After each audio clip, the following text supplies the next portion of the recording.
Boom. And we are live. Hey.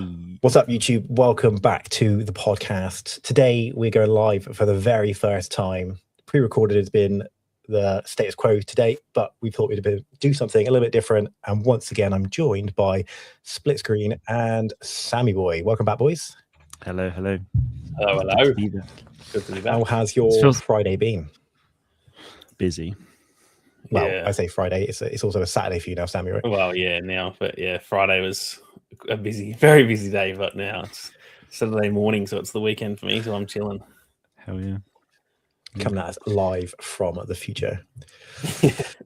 So we are actually live. Well, I say live. We're live now, but we are back on the podcast on back-to-back Fridays, which is a first for us. We took a bit of a gap, a bit of a hiatus between the first two we did together, but we've managed to make this work a little bit more frequently, which is nice. Got a few things lined up today. I'd like to talk about the new Mandalorian trailer, which looks pretty spicy. The George Lucas Museum is on our list of chinwags, and we've also all got a couple of Funko Pops that we're going to crack and see what we get, see what we can chase down. So I grabbed a few for the boys, sent them out. I thought it'd be a fun little segment to do maybe going forward. We'll look at ripping the Funkos today, and then potentially in the future we'll look at various different Star Wars blind boxes just to see what we get and make it a regular fun segment. So first and foremost then, it's been a pretty crazy week for Star Wars in general.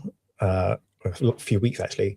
Mandalorian trailers, frequent updates on Galactic Racer, which we spoke about last week as well. But even since then, we had more details. Obviously, the paddock. I don't know about you guys, but that's added an entire new dimension to that game for me. Yeah, I assumed it was just going to be jumping into tracks, just blasting around, which would have been absolutely crazy. But given this paddock element, which is going to give us the opportunity to actually walk around, interact with characters, look at vehicles, I guess you'd be able to enter your vehicle customization from there. Seems like a real nice touch. So between you, what are you thinking? Are you keen for this, or do you think this is a distraction from the main gameplay? Ooh, No, I think it's harsh word. Yeah, I think that is a harsh word. You know, distraction. No, I get it. No, I get what you're saying. I think it's a nice addition that they didn't. I didn't expect it. They didn't need to do it, but it's one of those things that I feel could add a lot of quality to the game. Really, like if between races you get to go and look at your speeders and all that thing. I think that's really cool, and it might just be a tiny little thing that's not that important, but to me, those things are important. Those little extra bits of polish that shows the devs have actually put in the time, rather than it's just like you do. Say not to shit on Beyond Victory, but like. You kind of just do a race and then you're just in the next little cutscene. And to be fair, that's kind of got that little same paddock system where you go around and do the thing. But it's like, it was just like, do that little race, then go and do the next cutscene and then do the next race. And if we can actually walk around and have some agency in what we're doing, like I can go and talk to someone that maybe you won't talk to, and our playthrough will be slightly different. I think that's a really nice little touch. Yeah. No, I agree. I mean, I think Matt Webster, one of the founders of Fuse Games, actually said it quite nicely in that the races are going to be like so high octane, high energy, and having the paddock in the game actually acts as like a low point for you. So you're not just constantly up here and you're staying up here and you're completely wired. You can actually do a race and then just like come down a little bit and just decompress, sort of be like, whoa, that was insane. Oh, I need a minute, like I think that's going to be really nice. And as Sammy says, like being able to interact with characters and sort of have that agency, be able to sort of do our own thing, make our own path, and like be our own shade is going to be really nice, I think. So and I'm excited to see what little Easter eggs they have, because it was a little bit like Star Wars Squadrons in that, like, obviously you couldn't walk around, but you could move a camera and like choose, I'm going to talk to this person, or I'm going to go to my customization for my pilot, my starfighter, or I'm going to go to a different room. Like I liked having that part in Squadrons. So if we can get that in Galactic Racer and it's a bit more like you can physically walk around, that's going to be really nice. So yeah, keen. Yeah, I just off the rip, I think my mind went to Beyond Victory, Sammy. Like when you walk around in Solo, like around the workshop and stuff. That was my thought went straight to that, and I'm sure it will, in essence, be quite similar to that. And you'll be able to check out bits of gear, vehicle parts or whatever. And I want to be able to interact with Ben Quad in the paddock. Imagine. And I hope, I mean, this is a pure hope I don't think we've had any confirmation or either way of this. Is I hope we could choose our dialogue choices, so you could potentially build up rivalries and stuff. That'd be cool. Let me go and shit talk Ben Quad, just absolutely whatever, or Keystar, whoever. I mean, Keystar is obviously going to be a villain, but all sort of stuff. You know what I mean? Just being able to interact with him and potentially build some rivalries and stuff. I think it'd be really fun, because it could then lead to different, maybe different scenarios in races. Maybe you've got a particular racer who's gunning for you as a result on certain tracks and stuff. And I think it sounds really cool. And I wonder if the paddock will vary between planets, if it will be a different paddock on different planets or not. That's kind of what I thought. I didn't know the way that they explained it. The paddock sounds like it's just on a planet kind of thing, but you'd think that there would most likely be one for each planet. I kind of got the vibe of that from Sentinel-1 in the gameplay trailer, when the shuttle's landing. That kind of looks like the paddock where he walks down the ramp, and then that is the area we can explore. So yeah, I think they said that was the paddock, wasn't it? I think so. That cutscene coming out of his ship is definitely the paddock. But then we also got a similar shot of him coming out of a shuttle on Jakku in the original trailer. Yeah, that was the thing that made me then go, okay, so that probably leads to there being one on each planet, which would make sense, because it wouldn't. You need to, obviously, if you're just on a race on that planet, and then you travel back to Sentinel-1 to talk to the people you just raced against. It's what the hell? I mean, the paddock will be a bit like a Formula 1 paddock, in that it's the sort of chill out space, sort of during a race or after a race, and before you're in the paddock, and then you go to the garage, and then you go out on track. That's just sort of the way it is. And all the paddocks in Formula 1, the concept is exactly the same. The layout is almost exactly the same. It's just sort of slightly different, depending on where you place in the championship, you'll have your garage at if you're first place, you'll have your garage, let me get this right, at the start of the pit lane, and then your paddock will be opposite, and then if you're last place, it'll be at the top of the pit lane, and then it sort of follows that sort of sequence. Obviously in Galactic Race it will probably be a bit more round, I would assume, based on the trailers we've got, but I think it'll be a sense of the layouts will generally be the same, because I would imagine that would be helpful from a game development perspective if your layouts are essentially the same, but then actually the aesthetics behind all of it are different. So that's my theory anyway. I mean, I think it was just ultimately great news. Just adds another level of depth to a game that we all know looks pretty great and we're all pretty excited about. So they've had a positive reaction to it in the week, obviously following the trailer we got last week. What's really, I'm finding really positive, I guess, is just everywhere I look online for this game, I'm seeing loads of ads now as well, constantly seeing Fuse and the Galactic Razor account and Star Wars and Lucasfilm Games all posting stuff. And the reaction just seems super positive. Anytime I see a quote tweet, it's just this game looks sick. I'm gonna play living hell out of this. So I think we're trending in the right direction. I hope it sells millions of copies. Absolutely. I've seen a lot of just game news aggregators who just tweet about the big games coming out, who never really talk about Star Wars. Maybe with Survivor, for example, they probably tweeted about that, but they're not Star Wars accounts. And I've seen 10 of them this week just posting all the details, you can play as Sebulba and you can play on this planet and stuff. And it's man, this is kind of breaching the just Star Wars fandom. I think 100%. I think that's because it just looked so good. It looked just not going to say it looked as good as Forza, because obviously the graphics of that game are crazy, but it looks on that level of a racing. I mean, it's comparable. I think I wouldn't say it's better, but it's in that same stratosphere. So for sure. And that's the same Forza. I'm not a racing guy, but I always see shit about Forza because that's such a big game. So kind of feels like it's not gonna outsell that or anything, but it's gonna be in that bracket where it just breaches Star Wars and becomes something that anyone who enjoys racing, they go, oh, don't really know about Star Wars, but that looks fun. I'll go jump on it.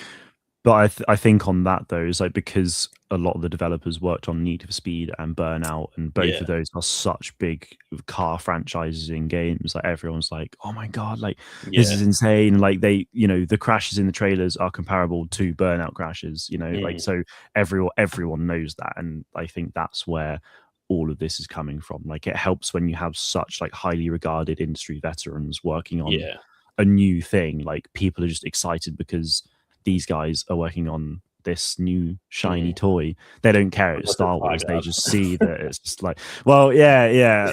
That was just because it looks like us from the yeah. Well, no, exactly. But I was just going to say, actually, hands up, I've never played the Burnout series, which I know there is a lot of DNA in this game from Burnout. I've never touched it, and I was literally, you beat me to the punch that it's getting love from Star Wars community. You're getting like let's call it the mainstream gamers also seem to be interested, and then also this diehard Burnout and Need for Speed sort of fandom are also like, yo, this is back. These devs did this, and we've also got people excited because some of the guys working on this worked on the vehicles in Battlefront 2, right? Yep. So lots of excited. That's why we just lost Sammy. I just noticed that Sammy, no. I'll shoot him a link and get him back in. Yeah, no worries. I imagine it's fine. But no, like you're absolutely right though. Like it is just that industry veterans coming in from everywhere, and there's so many different segments of game and media that are coming together to be excited for that. And that's welcome back, Sally. Chrome just used both. I could hear audio and he's both paused, and I'm like, oh no, what's going on here? Yeah. It's all good. It would be nothing without our first live stream having a hitch or two. So don't worry about it. At least it wasn't you though, Paolo. Well, then it's game over, isn't it? Yeah. Well, we were still on the topic of the Burnout devs and just how that's doing a lot of heavy lifting here as well. Yeah, for sure. Yeah, it's just crazy though. Like I think it's just so refreshing to see that we've got a Star Wars game that like so many people are actually like genuinely excited for. Like I feel so buzzed. Like I hate that I've got to go to work tomorrow for an event because I just want to stay home and like just record videos and like geek out. Yeah, it's just like it feels so good. Like a counterpunch to that though is obviously the lack of post-launch. That's an interesting one to me, because it's like everyone's feels so great and then it's just like, oh, you want post-launch content? Sorry. It's like no, like I know you're disappointed in it, and it's not that I'm not disappointed by that news, but in the same vein, I'm also quite elated to hear the way they explained it, which is this is a premium product. We're giving you our absolute best out of the gate, basically. This, and they said like no battle passes, it's not in the pipeline, yada yada yada. To me, there was I get it. I get the disappointment of no post-launch content, but for sure, I was like, I'm really happy to hear they're just like, we're giving you everything we got to give you the best product we can, and we want you to run with it and enjoy the hell out of it. This game could, just by the nature of being a racing game, boys, like just have limitless replayability anyway. We're hearing that there's a different race line on different planets depending on your build, your vehicle type, potentially even environmental stuff. Like this could be crazy, and if the online turns out to be good, then we are cooking. Yeah, well that's my thing. It's kind of like, well, I love the way they described it, and as a like a trained game artist and running a studio, like I absolutely understand the direction they've taken with that. Like completely get that, because if I was in their shoes, I would probably be doing the exact same thing, but I would still have that sort of thing in mind of like, this is what I want my complete product to look like. But then assuming people want more, then it's like, okay, well, we can still add new races in, we can still add new characters or like vehicles and tracks and like do all these other things. It's like, because for me, as like with Star Wars and content creation, it's like there's countless possibilities for this game. And I think my fear is just like, we've been starved of multiplayer for so long, and my concern is it goes like Star Wars Squadrons on us, where like seen a lot of people say that. I think Squadrons was a bit more niche though, with it being like a sort of a starfighter combat sim rather than a racing game. But I still have that fear of like the game's going to be out for like 2 months, and then so many people just dip off multiplayer because they're like, oh, I've played it all, like see you later. But I mean, again, like to counterpunch myself, like they obviously did say never say never. Like we could consider it in the future. So it's like, well, maybe we'll get more stuff. And I just think we as a community need to keep talking about that and like begging. So, well, if it's massive, who knows? Do you know what I mean? I guess it really comes down to that. That's kind of my thought, is that if it sells super well, I think then they'll be like, okay, it's kind of stupid to maybe not do some extra stuff. Not like it has to be, like battle passes and all, and just like over the top, but they could just be like, all right, we could do a $10 story DLC in 6 to 12 months, and we can add some skins that you can buy and all that stuff. So yeah, for sure. Yeah, I just hope that they are open to it, which it sounded like, as much as that interview kind of, it was a dampener on the last week or so, because it was like, oh, there's no plans for it. So that was the first thought, was like, man, that's not good to hear. But when I've read it back a few times now, they were adamantly like, just to be clear, we're actually like quite open to that. It's just that we don't have plans right now.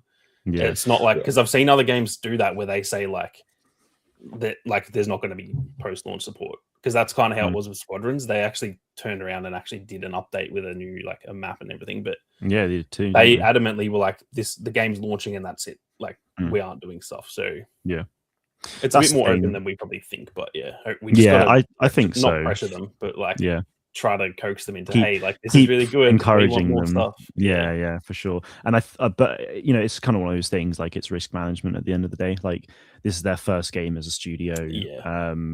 Like it's the first Star Wars racing game in over 20 years.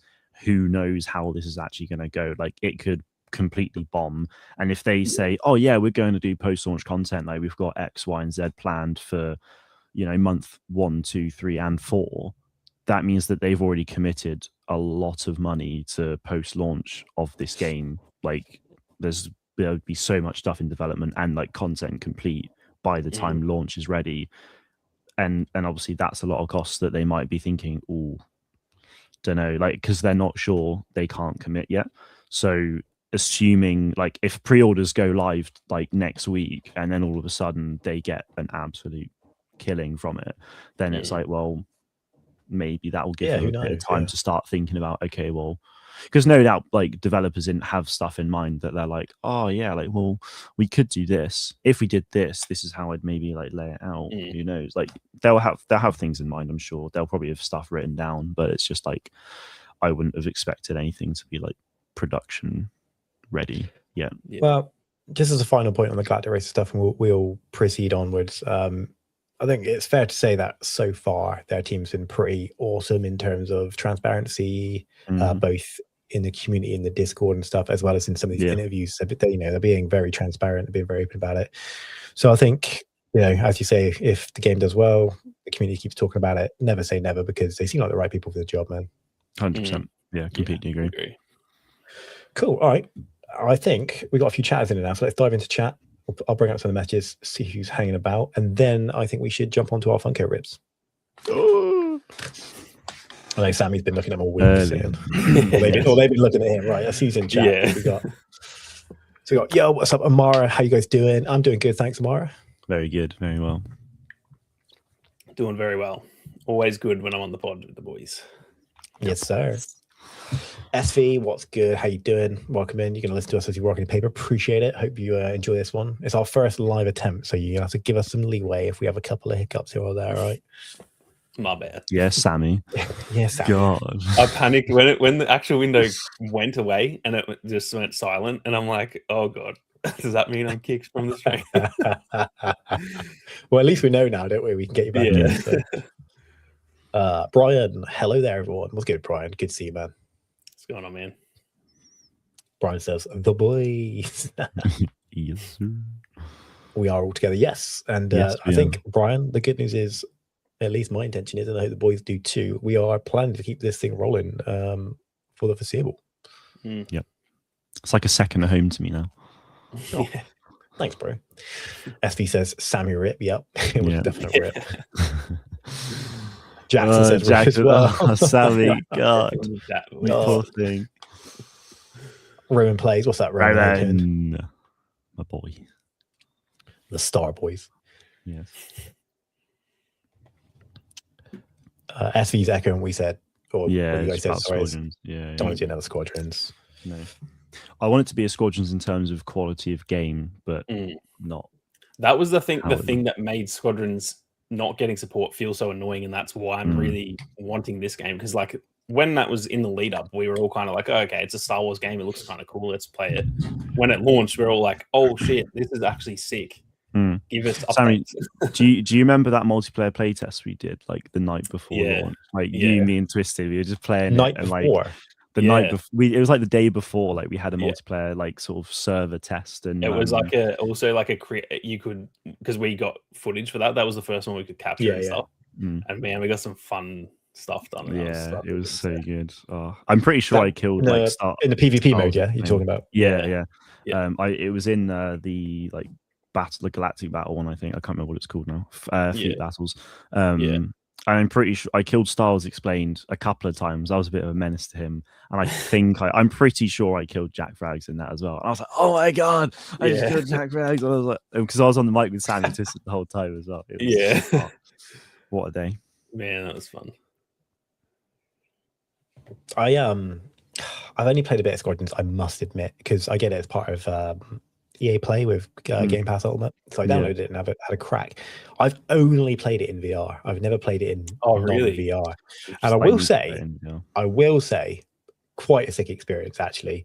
But then in a space combat game, obviously you're like inverted, and so I'm like sat here like headset on, and the next thing you know, you're like, I'm looking at like an asteroid or something. I'm like, am I the right way up or not? It's like, what's going on? So it was quite trippy, but really fun in that regard. And I only played the campaign. I didn't play any multiplayer, and I may have to go back and finish it. And to be honest with you, I want to try it non-VR to see what that's like, because the graphics would be better non-VR, obviously, as well. So because it's pretty game, right? Yeah, it's not bad. It's got a weird sort of art direction where it was the color palette of space in general was a bit weird. Everything was like orangey and stuff, but it looks nice for sure. No, I echo that. Yeah, there was an interesting sort of hue to everything, but it does look good. It made for some really nice thumbnails, I will say. Yeah. I'm alright thinking, because I didn't get that far into the campaign, some familiar faces pop up in the campaign. Does Hera pop up in the campaign? Yep, she does. Popular character as well, so I might have to do that because I quite like Hera. Yeah, it's actually it's a good story. Yeah, it's a really good story. I think it's only about 5.5, 6 hours, probably. Like it's so not even too taxing. It's like 14 missions long or something. Yeah, decent. Yeah, it's good. And you play both good guys and bad guys, right? Yeah. Is that right? Because I know I keep going on about it. I'm pretty sure there's one of the. Is there a female Imperial pilot?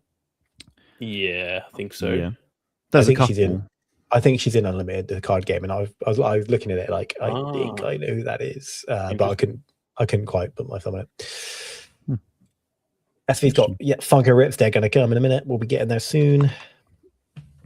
Surely another creator clash for Galactic Racer. Yes. Sammy, get your old competition like hat battle. Yeah, that could be fun. We've been talking about some Galactic Racer matches stuff, didn't we? We've been. I didn't consider that. I assume it would have private matches. Fingers crossed, please, pretty please. Yeah, I actually didn't think about that. One of Hunter's biggest failings was never giving us private lobbies, because we could have. Can you imagine the content we could have done on Hunter if we had private matches? Yeah. So Jesus, that would be good actually. If we can do, don't get me wrong, even if they're not there, it's gonna be great.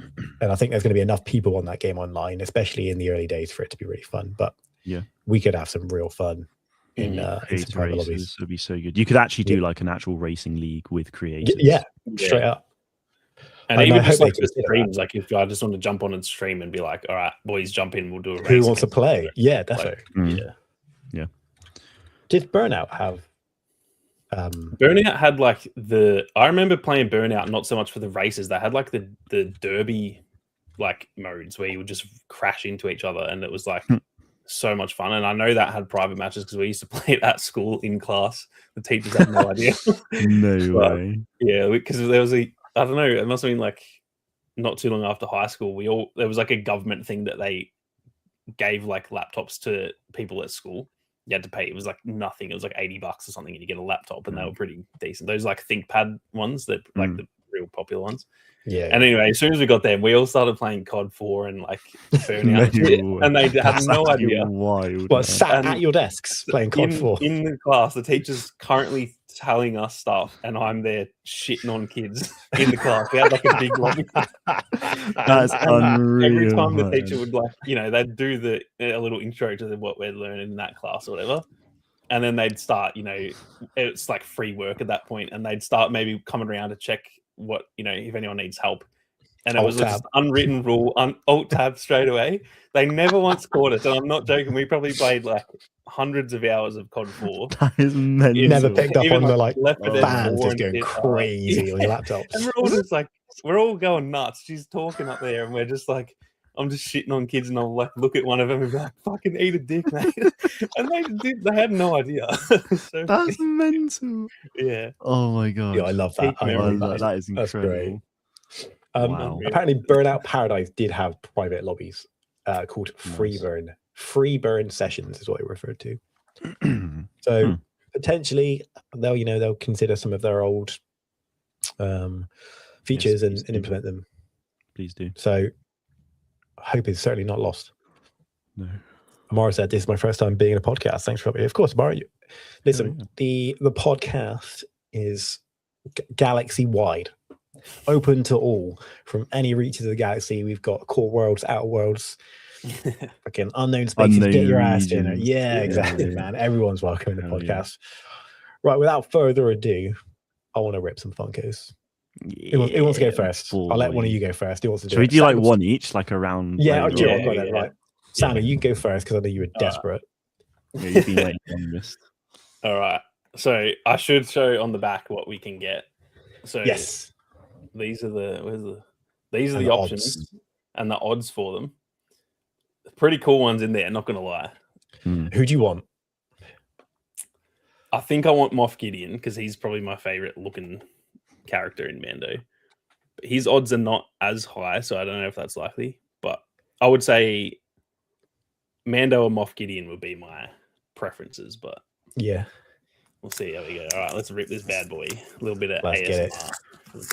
Oh, stop it. Oh, now we're divulging into different content. God, so there should be a black bag inside as well. They'll have to rip open. They are tight, I guess, because you don't want to. People probably would rip these and like repackage them and shit if they got the wrong ones. They probably have to make it hard to get into. All right. Who do we have? What did you get? Hey, we got the what R5. even? Yeah, R5 that's sick. Hey, not bad, not bad. The at least he's one of the better really odds. good. Yeah, true. Does his head wobble? Is he a bobblehead? Yep. Not as much as a normal pop, but it's. Let's get a look. He looks decent. I can hear it. So good. The like detail, considering they're the small ones, is actually crazy. That's sick. All right, who's next? Split, you're up. Ooh, the pressure. Before you crack it, what's the chase? Who do you want? Moff Gideon or Imperial Super Commando or Praetorian Guard. Those three are like my goats in here. I'd be happy with the armor as well because she's like my favorite Mando. But SD says that droid is potentially force sensitive according to Legends. I feel like I've heard about stuff like what? That. Yeah, there was definitely something. I've actually like obliterated the box. Yeah, see what I mean? It was hard. I was trying not to fucking just rip it because it was like. This is a big bag for something so small. Give it the feel test first. Go on, give it a feel. What you think? What am I thinking? It feels Mando. You think you can on. feel the helmet? Although, nah. I think it's R5. I think it's R5 as well. Oh no way! Yeah, I think I could feel his antenna. It is. Yes. A little big boy. Winning. That's cool. Now I've got matching pops. That's cool. That's so cute. Look at. I love how big his eyes are. Yeah. I've got at Star Wars Celebration London, they released a 2-pack with R5 and R2 in it. So he matches my big one, my normal size. I like that. That's cool, man. Very cool. So, do we think I'm going to go 3 for 3 on? Shall we go? If on you go 3 for 3, that is content. Yeah. So I'll bring it back up again. So chat, my chases. I want Bo-Katan. I think Bo-Katan's my favorite character on that sheet there. I'm going to be honest. I don't want Babu Frick, and I don't want IG-11. Oh, fine, because you're not going to get Babu Frick. I hope not. And I think Praetorian Guard and Bo-Katan is what I want. If this is going to be Babu Frick now. My emphasis there was because it was just like it's just an Ansel, and I was being picky. Okay, I see it. Oh, Nerd. Of course. What is it going to be? It's certainly it's a helmeted character. I'm holding a helmet right now. Okay.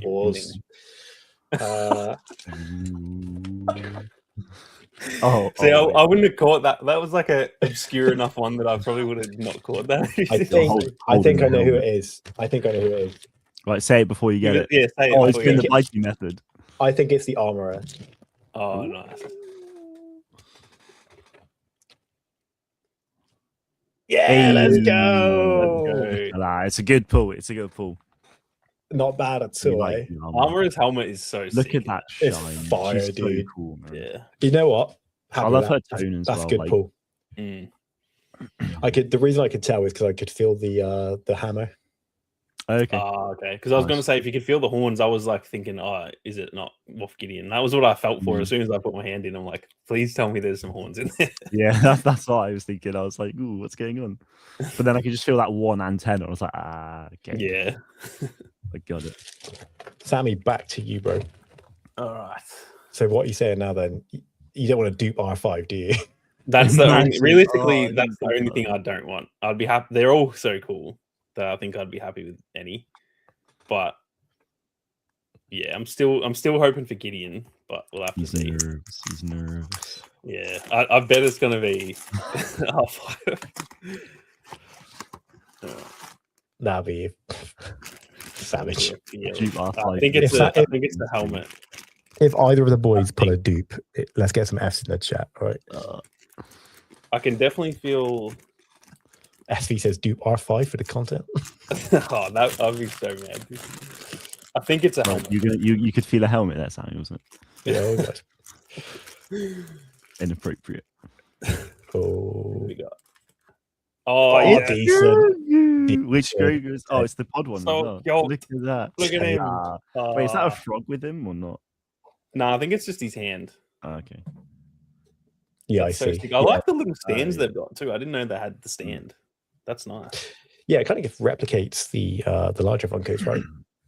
I guess so. Yeah, somewhat. I didn't know. That's weird because like Star Wars is the only consistent Funkos that have stands. Like my missus has got a bunch of Funkos, and they're all the Dragon Ball Z ones and stuff. They just have their feet, and they don't stand. Like the dogs will run around, and they just knock them over and shit. So what the hell was that? Bro just tried to jump scare. Oh man, sorry. Bro put some emphasis into that rip. Who are you hoping for now that you've got Alpha? Brian says he's on the edge of his seat. The other three, right? Like Praetorian Guard or Moff Gideon or something. It's the armorer. I can feel the small horn. Nice. Isn't that who you said you wanted? It's not, but I do like the armorer. Like that was my other option. So there you go. Hey, nice pull. I'm actually twinning with both of you. That's so cute. Yes. Like I've got the armorer, which Carol's got. I've got R5 that Sammy's got. That's sick. So that's lovely. It would make sense for me to then open Grogu to complete a triple match all the way around. That would be pretty sick, actually. That would be mind blowing, wouldn't it? Yeah. Let's quickly see what some of the boys are saying. Mara said, Parallel, I like my lightsaber decoration so much. Fits my profile picture really well. It's like J3O Reeve. Oh, I gifted Amara a Discord. Nice. Lightsaber clashing. What do you call it? Decoration. Yeah, that's cool. Brian says, Funko Box is so much fun. Yeah, I'm enjoying this. Mm. Jackson says, dem cheeks on Grogu. Right then. Let me go up then with a final one. I'm stunned, Jackson. I'm stunned. I tell you what would be the rarer of the two Grogus. Would be nice. With his, Yeah, that's with the, when I felt the ears. I'm like, oh, hang on, is this the rare one? Because that was, if I could get one of Grogu, that one's secret. That would be nice. See what we're saying then. It's another helmet Interesting. I think Parallel's gone. character. Oh, no, he's fed up. Oh, he's back. He's back. Oh, sorry. I was just saying it's another helmeted character. Ooh. Is it like an obvious helmet or just rounded? I can't tell. Mm. Oh, let's go. Hey, That's that's good. Az Vizsla. Take that, dude. Hell yeah. So 1 in 24. Nice. Now that I see him, I guess I could have probably felt his blaster appear thing. He looks quite nice, man. And you're right, Sammy. The detail on these little figures is actually not bad at all. It's crazy. Yeah. Look at that wearing on his helmet, like these scorch marks. Mm. Enjoyed that, boys. That was good fun. That was fun. There you go. Thanks for sending those over, man. That was I a like nice, toys. nice little patch. I Yeah, felt, thanks, man. It's really I thought cool. what would be fun about it is we're obviously like halfway around the world from one another, Sammy. Do you know what I mean? So it gives us a little bit of connection. You know what I mean? It's kind of Yeah. good fun. What we got? Mara says so cute for the movie apps. That was a thought process. I thought if we were going to do some blind box, let's do some Mando stuff to go with the movie. Hell yeah. Yo, Mohammed, what's good? Hello, Parallel. How are you, man? Hello to Split and Sammy. I'm good, bro. Hello, Mohammed. Good to see you. How's it going, man? Brian start claiming. Yeah, Brian, these are cheap as hell as well. Dude. They were like £6 here in the UK, so they're not terribly expensive. I don't know what that translates to in different territories, but yeah, certainly not unobtainable. What I will say, Brian, collecting's an expensive habit. Well, that is expensive, yeah. Once you start, you too. Getting the couple is like, they're pretty cheap. Once you dive in, it's like, oh boy. Thing is, I've got over 100 Black Series behind me right here, and if you value all of them at £10, which is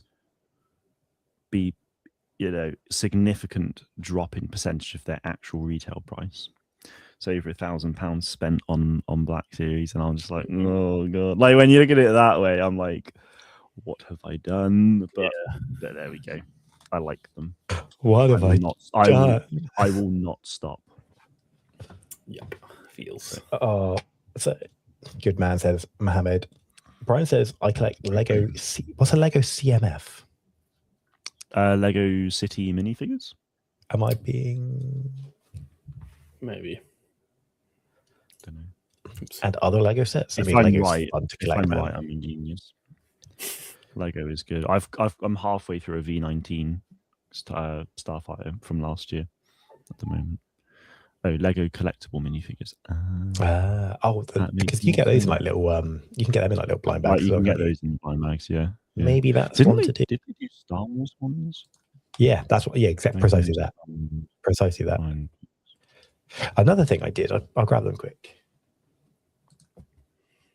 Lego's a very expensive one that there's so much Lego that I need. I've got a few little bits here and there, mostly like stuff that the missus will just see and be like, he needs that and buys it for me. But I don't. There's so many cool. The little helmet ones on the stand. Yeah, those look so. I need. I've got a bunch of those. Yeah, they're like my girlfriend managed to get like 20 of them for like insanely cheap off eBay. So we've got like just loads, and then we've like found the odd one like in some random store in Cardiff or something that's just like buy. So yeah, but they're like old now though. They came in thingos. Brian says he got the Captain Rex one. The Rex one's sick. Yeah, I've seen the Rex one. That's cool. I think I've seen Rex, Mando, Boba Fett, Vader, an X-Wing pilot helmet, maybe. I think possibly. I remember they had a sale in Smith's Toy Superstore over here. They had a bunch for like real good prices. Mara says, I hope we get this for Hunters someday. The Funkos, yeah. I mean, we probably won't now, let's be honest, but probably it would have been cool. It would have been cool. Yeah. Some other blind bags I had before, and it was for Star Wars Day last year with these. It was like mystery blind bag pins. Oh, I know. That's cool. Yeah. So I managed to get the 2 I wanted, which was Luke versus Vader that I just showed you. And then when it focuses, and then Vader himself. Nice. And they're like really nice quality, like enamel ones as well. They look great. Yeah. I was pretty happy with those, to be honest with you. But yeah, maybe I'll grab a few more and we'll figure out what different blind bag options we've got, and we'll definitely spin a few more out to you guys and make it a bit of a staple on the podcast. Thing, yeah. Hells yeah. SV, lucky me, I don't gamble on Mystery Lego. Well, but gambling is willpower, isn't it? Yeah. You just keep going. SV, it's not gambling. You do it enough that you just get everything you want. Yeah. I tell you what, actually, some Star Wars blind bag things you can get. They're called like Star Wars Doorables, and they're a little bit like. Do you remember Go-Go's Crazy Bones? Yes. They look. Wow. I don't know if like they were like they're sort of like that size, and they're just like really cute, sort of like I have to Google it. Mini figure things. Crazy Bones. Doorables. And when I was in America, I managed to find like you can get like I do remember that. The Ewok village. Like you can get like 4 Ewoks, Scout Trooper, Yoda as a Force Ghost, Luke and Leia, and they were like insanely cheap. And then I got like the Phantom Menace one, insanely cheap in the US as well, and it was quite dangerous. No, I was kind of hoping they'd be in here, but you can get like blind bags of those as well, which are really cool. We'll look into those. Maybe I'll admit, I've not seen the Star Wars Doorables, but I've seen Disney Doorables, which I guess by extension is probably come from the same place, to be honest with you. But cool. All right, I will take a note and we'll look at the future, because realistically, we ain't going to be like doing like 50 quid blind bags. It's cost me a fortune, but we'll find some pretty cool economical stuff and we'll do a few, because it's definitely some fun. What was this, Brian? I think he's talking about the Lego helmet still. TIE Fighter, Stormtrooper, Vader, Scout Trooper, X-Wing Pilot, Din Djarin, Dark Trooper, Rex, Cody, Boosh, Leia, Jango Fett, Kylo Ren, and an AT-ST pilot.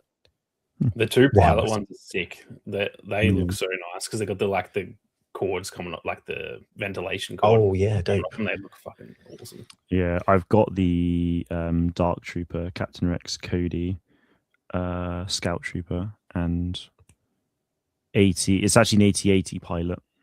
I'm pretty sure. Oh, the white one. I think I've got it in red, the Imperial logo. Mm-hmm. Yeah. So you've got a bunch. It's not even like you've just got 1 or 2. You've got absolutely loads. Oh, I've got like 5 or 6 of them. Yeah. Dangerous habits. Spending too much money on merch. Dabbling Pokemon cards, but other than that, nah, not even Star Wars Unlimited Call of Duty loot boxes. Well, actually, you know what? That could be fun. Thinking about it, I know you guys don't play, but there's still some fun stuff to pull and like have as a collectible. Yeah, it's kind of one of those things with Star Wars Unlimited. Like, I'd actually love to get into it, to be fair, but it's just like don't really know where to start. But even just as collecting like collectibles, like those cards would be really fun, I think. Yeah, they've now it's becoming a bit longer in the tooth. They're like introducing different rarities to the game as well. Like, can I give you an example? I can give you an example. Of course. So, an example of that is this is a regular Jar Jar card. Cool. This is a bog standard normal Jar Jar. I don't have the special version of Jar Jar to show, but I do have a special version to hand of something else, which is the Ghost. So this is what's called a Prestige Ghost. Oh, that's nice. Though it doesn't have. It's just like it doesn't have borders. Yeah, so they are full art. I love the art and an alternative art as well. So there'll be a version of the Ghost that has a different artwork. Yeah, with these borders. Nice. So and then there's also the possibility to put it as like a serialized card. So it will have like a numbered stamp on it. It'll be like 1 out of 250. Yeah. So that's like a special shiny version, which ends up costing a lot more, obviously, because of its rarity. But yeah, Unlimited's fun, man. There's some really cool stuff, and there's just like loads of cool shit. Because then you get stuff like this is called a hyperspace rare Ahsoka because there's no border. That's sick. So the art of them is so good, man. Like every single card, even that Jar Jar one, like it's just a boring thing, but it looks so nice. So that's regular, Yeah, I see. and that's hyperspace. Nice. That's sick. Are there holographic Star Wars cards? When you say holographic, do you mean just like shinies? Pokemons. Because there are shinies. I typically don't. I mean, I play, and the problem with shinies is they tend to like curl because of the foil, which can make them illegal for play. Because if they're obviously bent in your deck, you can identify the card, which is a bit weird. But for example, that's a regular chopper and a foil chopper. Sick. But he's a cool little card, actually. Yeah. Chopper War Hero. But yeah, okay. We'll think about it, boys, and see what options we've got. And obviously, between now and then, if you guys find anything you think is cool, feel free to shoot me a recommendation, and we'll look into it. Yeah. I'm still holding out for the day for Hunter's characters coming to this game, and when they do, I'll be sending out boxes of it to each other, and we'll just sit ripping them until we build the entire Hunter's cast. Yeah, imagine that. That'd be so good. Well, happy with mine. I double mandoed up, so I'm pretty happy. I'm happy with mine. Are like the little goofy characters, which I actually kind of like because they're the mini pops. So it actually suits, I reckon. Kind of suits it, yeah. I too am pleased. Yeah, we did well. Time for fireworks. Yes, Amara. You like the war criminal chopper? Yeah, he was cool. He's cool. Yeah, legit. Right. I wish we had some more, but we don't. So we'll move on to our next, which was still on topic, I guess, but the Mandalorian and Grogu finally got a pretty impressive trailer. So I'm going to throw it up. So you're going to have to bear with me because I hope this comes through in okay quality. So if it doesn't, I do apologize, and there's forewarning. And I'll do it without audio because the problem is if I leave audio on, you guys will hear yourselves and we'll have a mad echo in the stream. So we'll have to watch it for what it is. But let me bring that up. This is so interactive. I love it. StreamYard. Yeah. Yeah, it's cool, isn't it? Yeah. Right. Boom. I love this. Right. So first and foremost, before we play this, what were your guys' initial reactions to this trailer? Oh my good golly gosh. Yeah, I like this a lot more than obviously the Super Bowl one was like not even a trailer. I don't really count that. But the one we got like a few months back, I can't even remember when that was, but it was like the end of last year. September. Yeah, that trailer weirdly just did nothing for me. Agreed. Similarly, I don't know what it was about it, but I watched it and then I was like, oh yeah, okay, guess that's coming out. Like it didn't really do anything. But this one actually, I was like, okay, there's some cool shit in here. Let it rip. It's good to see the Razor Crest back, I will say. Yeah, I wonder. Well, obviously it'll just be a new one, but it'll be interesting. Yeah, the other one got sent. Just on that, there was a clip, and it wasn't me that remembered it. Someone on Twitter posted it under a comment. He has an interaction with what's the lady with the curly hair? Molly. Oh, what's her name? The one who babysits Grogu on Tatooine. Yeah. Anyway, he has a conversation with her when she's trying to like have this N1. It's really rare and really old and really cool. And he's like, well, I'll tell you what, if you find me a Razor Crest, you can have this back, and that'll be the way in. Because I did think it was kind of weird. Like they built that, so I don't know. It was such a big thing of him getting an N1, and then now it's just back to a Razor Crest. Yeah, I do like the N1 though. It's so nice. Me too, dude. Like it's really cool. I feel he should have kept both. It would be cool to have like a Razor Crest, and then he has the N1 for like different moments. That'd be cool. This is the first trailer. Is it? You mean to put the first trailer on? Have I put the wrong one on? Hang on. I think you're right. You put the one on that Sammy doesn't like. No, you're absolutely right. Wait there. Peli Motto. That's it. Yeah. Peli Motto. That's it. Bear with. I wouldn't have even noticed that wasn't the same trailer. It's the honestly, like as soon as it started, I was like, like Grogu with the telescope, and he was like, whoop. I was like, no, and obviously it's a wrong one because the other one opens up with this.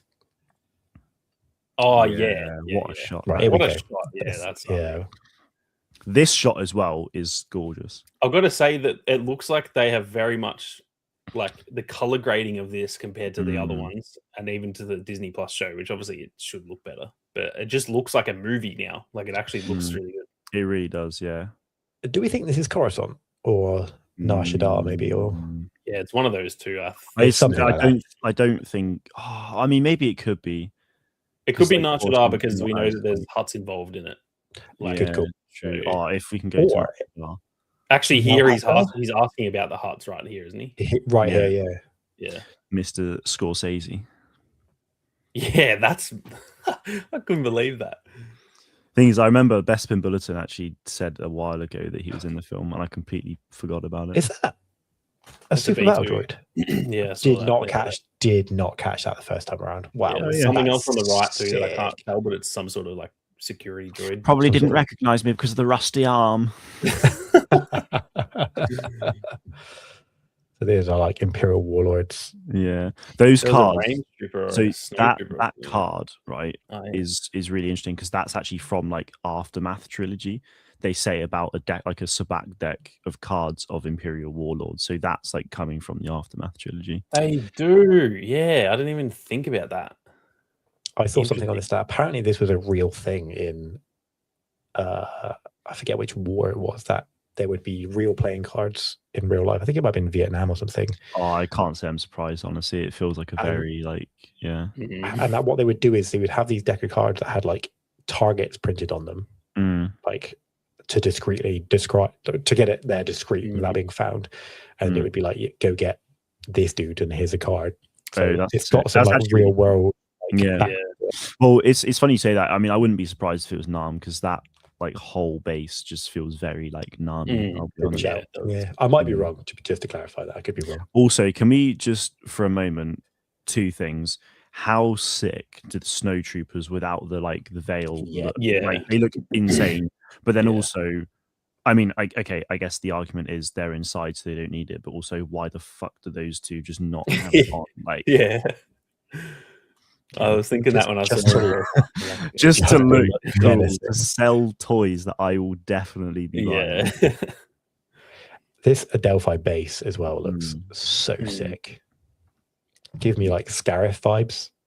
Yeah, it does. Which is a good thing. Squiddy Weaver looks great.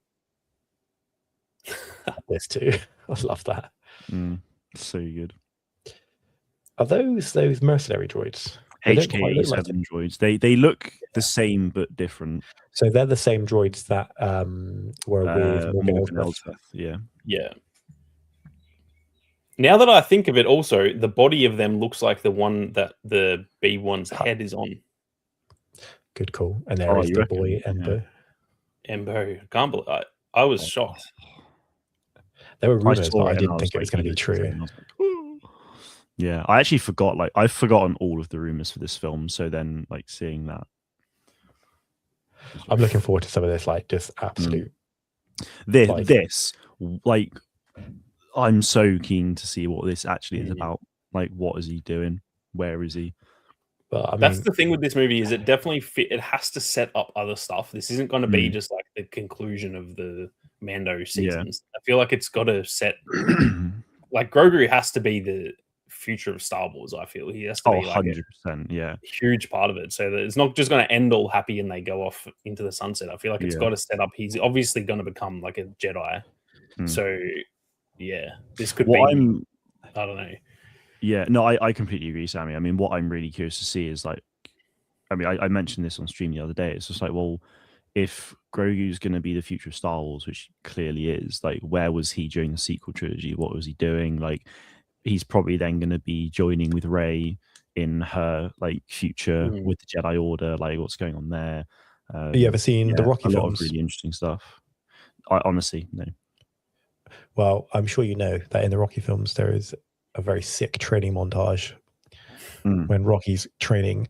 My theory is Grogu's just been doing that sort of shit for like 35 years. And by the time he links up with Rey, he's going to be tough as nails. Could well be. But this here of him meditating on this jungly, foresty, swampy planet is clearly trying to give off Dagobah vibes. 100%. I mean, that's clear. I doubt it's Dagobah. It looks a little bit too sunny. It looks too sunny for that, yeah. But that's clearly what they're going for. And when I saw this shot, my mind kind of went to Mando's in trouble. And this is Grogu like zenning out, getting ready to be the hero of this film. That'd be which cool. is what I think is the inverse of what everyone expects. Everybody expects Grogu to get captured by Embo or whatever, and it'd be Mando who goes and saves him. But I'm getting this from that's sort of what I mean about this has to set. I feel like this is the movie where Grogu, because he's obviously like a kid, but he is 50. I feel like this is the movie where he becomes like an adolescent. He grows up a bit. He saves Mando, and he maybe like speaks his first word or something, and we get like the next step of okay, he's now not a little baby that needs to be looked after. He's actually like saved Mando from like the hut or whatever. Well, did you see that Jon Favreau said that this film's kind of like a culmination of all of his work on Star Wars so far, and that's just like with seeing this trailer and then seeing that comment, I'm like, this is going to be insane. Like the first trailer, like, you know, it looked alright, but it didn't really give off much. But then this, it's just like, I'm now like theorizing everything, and it's just like, damn, very cool.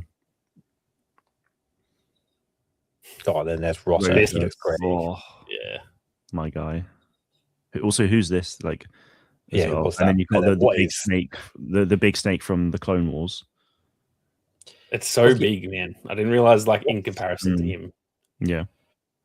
People said they think this is obviously just like an albino variant as well. Yeah, I can see why they'd say that. Or that kind of looks because it's like hiding in the shadows, like it's like doesn't enjoy sunlight or something. Even the sun on its right now, like, please get away from me. I actually wonder how he's going to get out of this, because he looks like he's a significant disadvantage in this. He doesn't have his jetpack on either. I was about to say jetpackless, obviously weaponless and helmetless. So my guy, you poor thing. And then Zeb looks dope. Yeah, sick. And then they fly now. Yeah. This here, by the way. Yeah, I know what you're going to say. I saw that. This says Weathers Apollo, which is obviously, I love that, a tribute to Carl Weathers, which I love that dude. I mean, I'll say I enjoyed him in Rocky, but his performance in The Mandalorian was always such like a bright spark and a highlight of it. It's a genuine shame that he doesn't live to see this, I think, and or be in it. I hope as well. I mean, I hope at the end of it we get like a tribute, or this would definitely. But I think a nice little touch to at least, at the very least, have it in the movie. Yeah, for sure. So these creatures are like pieces. The Jarek pieces, yeah. So someone said the arena that they're in is a giant Jarek board. It's actually on the floor. The pattern. I didn't notice that. He's freaking Ferrari. That's sick. I'll tell you what, right? DLC. I was about to say, if we don't get Grogu to the Grogu DLC in that buggy, I'm going to be pissed. Imagine that. What a trailer, man! It was good, wasn't it? And then this is obviously just a little bit of fun. So that's definitely their home in Navarro, isn't it? Yeah. From the what I like about this trailer too is it doesn't actually give a lot off. It doesn't spoil anything. That's exactly it. Like I feel like it shows me so much that I'm like clawing at that, like, it could be this, it could be that, and I'm theorizing, but then it also tells me fuck all about the film, and I'm like, I genuinely have no idea where this is going. Like, a lot of cool stuff, but with no, like, almost with no substance. It's all shine, no substance, which is great for a trailer like this. I think that's perfect. I was like waiting for like the big moment at the end of the trailer to like get people excited, and it wasn't there, which is, I think, is good, because I just think I want to go there with kind of lowered expectations and just be like, okay, this is a fun Star Wars movie, and then I want to walk out and be like, holy shit, that was insane. And like, I do want this to have big implication. I don't want this just to be like a really standalone movie where it's like just its own little bubble. It's like Grogu can't be wasted as like a side quest. And he also just can't be this comic relief child forever, can he? I'm sure an element of him will always remain that.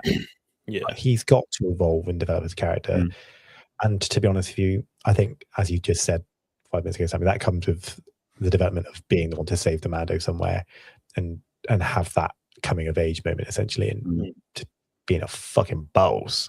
Because he's definitely shown signs of it with the healing and the like Yeah. the Rancor moment in Book of Boba, and like he's had those moments. Even the Mudhorn, like he's had moments where he clearly is. He's not just a fun little goofball. He is obviously very powerful. So like they can't just do that and then be like, oh well, that's the end of Grogu. Like we never hear about him again. That can't happen. It's freaking. Well, there's the same species as Yoda, who's literally we all know is like the goat. So it's like you can't be doing that. No, and there's a line in the trailer as well that Din says where he's like, you know, Grogu will live centuries beyond me. Beyond me, like I can't look after him forever. So it feels like it is very much taking that next step in Grogu's journey, which I think has to happen in this film. Otherwise, it's just a bit like, oh, come on, like do something. Not only do I feel like I don't know what this movie is even really about, but I think it's, again, as you both touched on, like I can't even theorize where it will end and what the next step looks like for these characters. Yeah, like, you know, when you see the prequels, well, we'll see with the prequels you already knew because you know what happens in the original trilogy, but even the sequels, you knew it was. If first film, Rey begins her little Jedi journey. 2, she begins training. She suffers some loss and some anguish with losing Kylo and him falling further to the dark side. And then in the final film, we all knew Kylo was going to bounce back eventually. Do you know what I mean? And it was what it was. But with this, I just have no clue. And how it's going to link into Ahsoka and then any other project, I just do not know. Yeah. Well, this is the thing. Like, we've got Ahsoka season 2 later this year, so it's kind of like, well, yeah, does this have any implications for Ahsoka season 2? Or has to, surely. I mean, has like, to. I don't know. I mean, like, Ahsoka season 2 is going to be mental with like Thrawn coming back. Like, we already know from Star Wars Celebration that there's going to be like a big like starfighter battle against Admiral Akbar as Home One and Thrawn in the Chimera. Like, we know that's happening, which is just like insane. It's kind of like that's a big deal. So it's like, does this film set up Ahsoka season 2, and then does Ahsoka season 2 then set up like Dave Filoni's Star Wars like Mando film? Like, I don't know.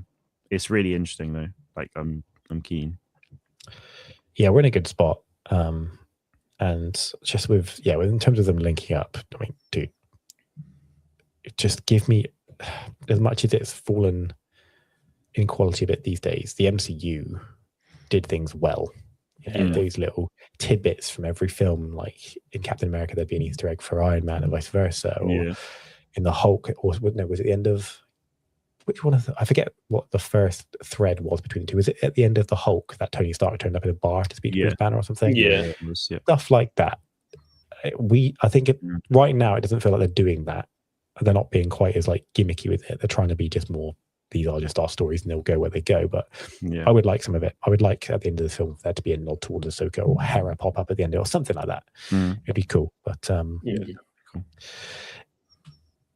Given that it's not a mainline Star Wars film, and you know the original trilogy, the prequels, and even the sequels to a degree, they've got like a formula: good guys, bad guys, lightsaber fights, the Force. How confident are you in the success of this? Do you think this will actually be a good film, or do you think it's going to be carried by its it's like nostalgia is not the word, but it's like comic and sort of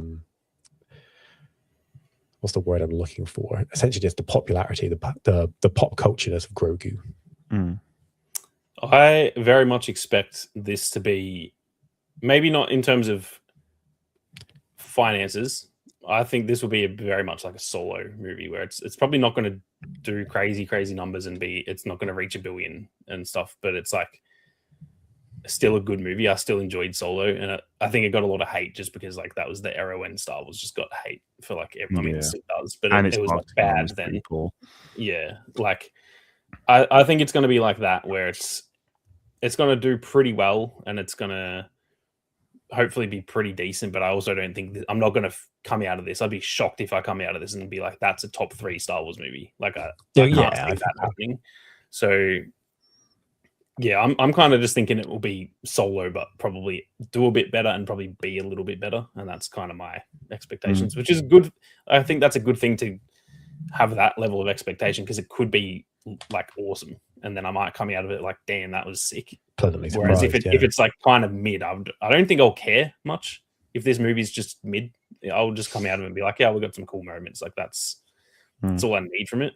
I don't need this to be the one that's like, say with like the Rey movie, I'll be going into that being like, this has to be good. This is like the next era of Star Wars. Whereas this is just like, just give me some fun action, some funny moments, and some cool characters, and that's kind of all I need from it, I think. Yeah. No, I think I'm with Sammy on that a little bit as well. Like my expectations aren't huge on this in any way. I mean, this trailer is what's got me the most excited for it by far. So I think I have no doubt in my mind that I'm really going to enjoy this film. But yeah, and actually I think it probably will do actually quite well because of the pop culture around Grogu.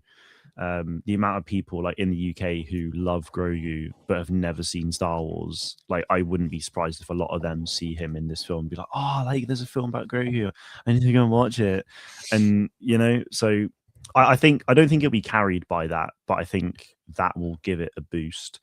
But yeah, we'll see. I just want to enjoy a Star Wars experience in the cinema. Like I am watching this at midnight on release day, and I'm gonna go into work the next day on Friday being absolutely knackered but buzzed because I enjoyed it, and then I'll probably go and watch it the same night, and like we'll see. Yeah. How did you guys go and watch the Phantom Menace and Revenge of the Sith replays in the cinema?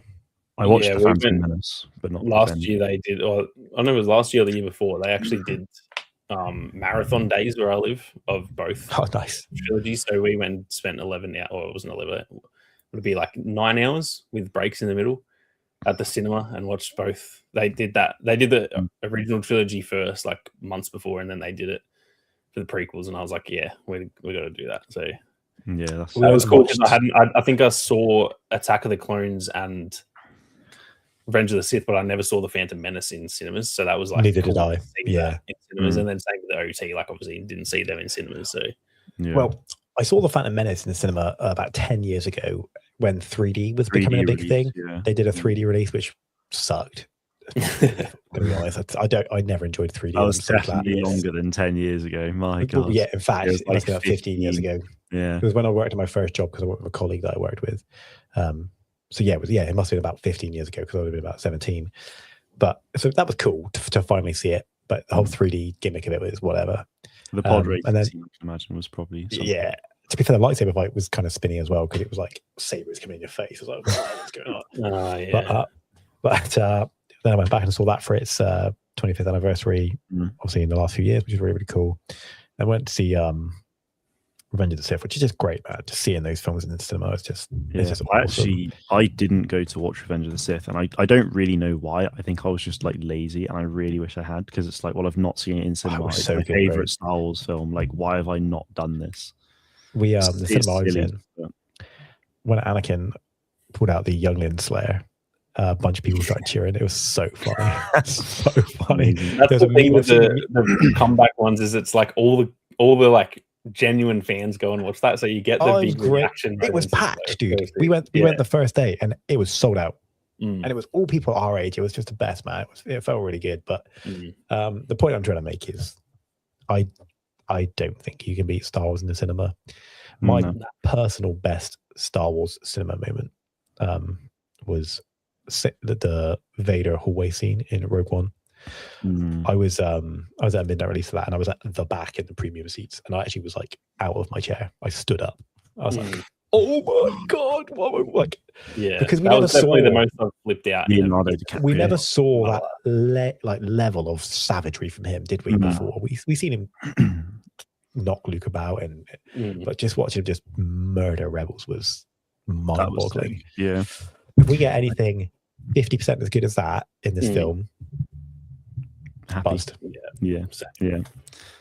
On that note, I think my favorite Star Wars memory in cinema is just watching The Force Awakens, because that was my first Star Wars film. Like, sitting down for a new trilogy of Star Wars, I was like so emotional, and like the credits start rolling, and like, it's happening. Was that the first Star Wars film you'd ever seen in the cinema? Yeah. I guess really? I'm just a baby. Couple years, so yeah, you wouldn't have. I'm 26 in a few months. Yeah, so damn, it's like I know. That's cool though. That's cool. Yeah. So Force Awakens was my first one, so I was like, oh, this it's finally happening. And I got to watch it in a cinema in London that my dad and his best friend like would go to watch the Star Wars films at. So my dad's best friend was there with his family as well. So like they got to like reunite because of Star Wars. And then it was my first Star Wars film in the cinema. And I was just like insane. Sammy, you're a bit closer to my age, so that gives you the age advantage. Like, and you probably managed to catch. Did you say you didn't see Phantom Menace in the cinema? Yeah, I saw Attack of the Clones, but I can't really remember it. But then I definitely remember Revenge of the Sith. That opening sequence in the cinema was, dude, literally mind blown as a kid. I was like, holy fuck, what is going on right now? So I guess this is one more pointing towards you then. But I remember being very, very young. And my dad showed me the Star Wars films on VHS, 4, 5, and 6, before Phantom Menace came out. I wasn't really old enough to go to the cinema to watch Phantom Menace, so when that eventually landed on VHS, I saw that at home and was just sold, obviously. I did see Attack of the Clones in the cinema, which, again, probably because of my age, I don't remember. Did see Revenge of the Sith.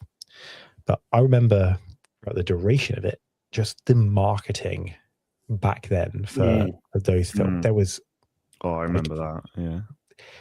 And it might just be the way they were, but like it would be on crisp packets, cereal boxes. Yeah, it was everywhere. Shop bars. You know, you don't, and they don't do it anymore, but you'd get like boxes of cereal and they used to put toys inside boxes. Yeah, it was like a lightsaber maze puzzle for the loads of stuff, man. It was like it's just crazy. I may not have gone to watch Revenge of the Sith in the cinema because I was like 5.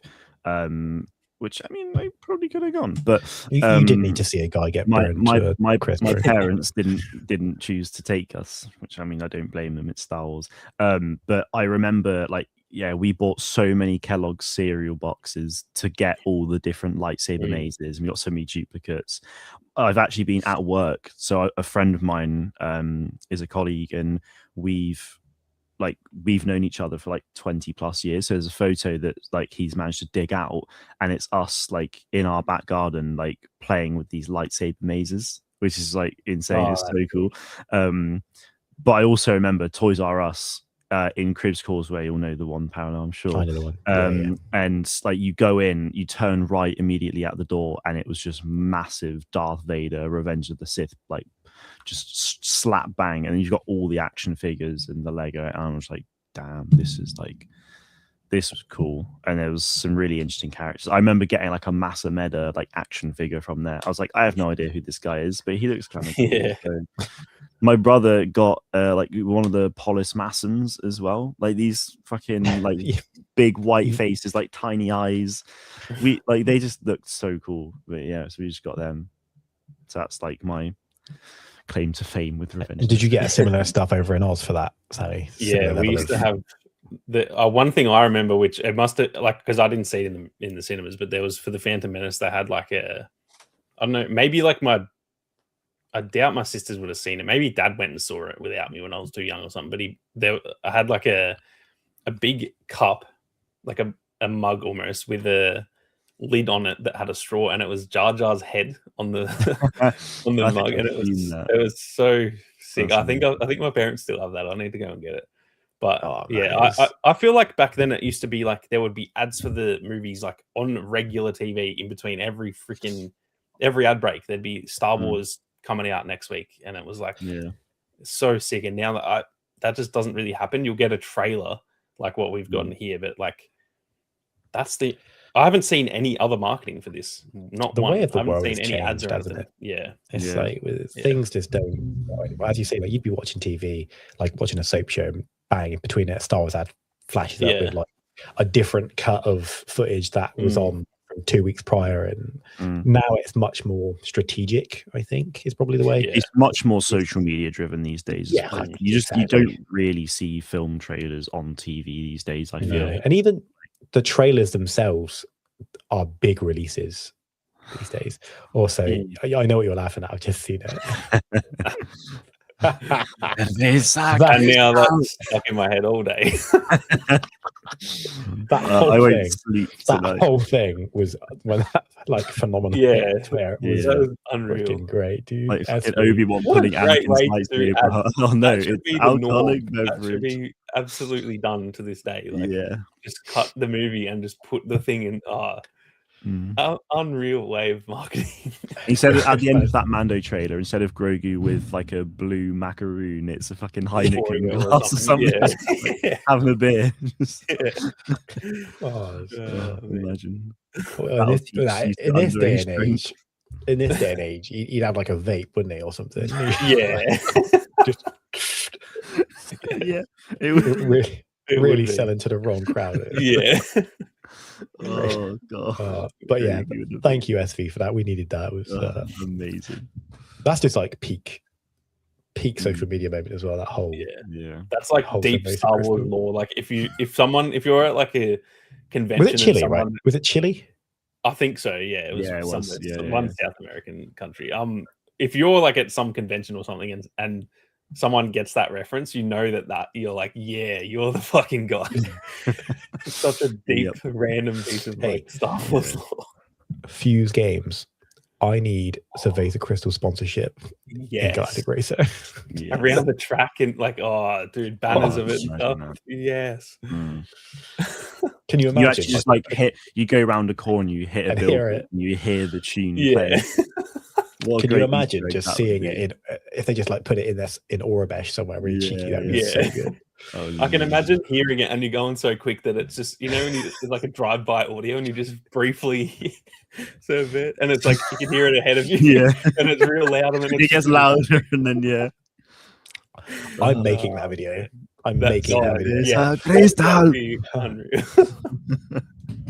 SV says you're welcome. Thanks, SV. That was good. That was great.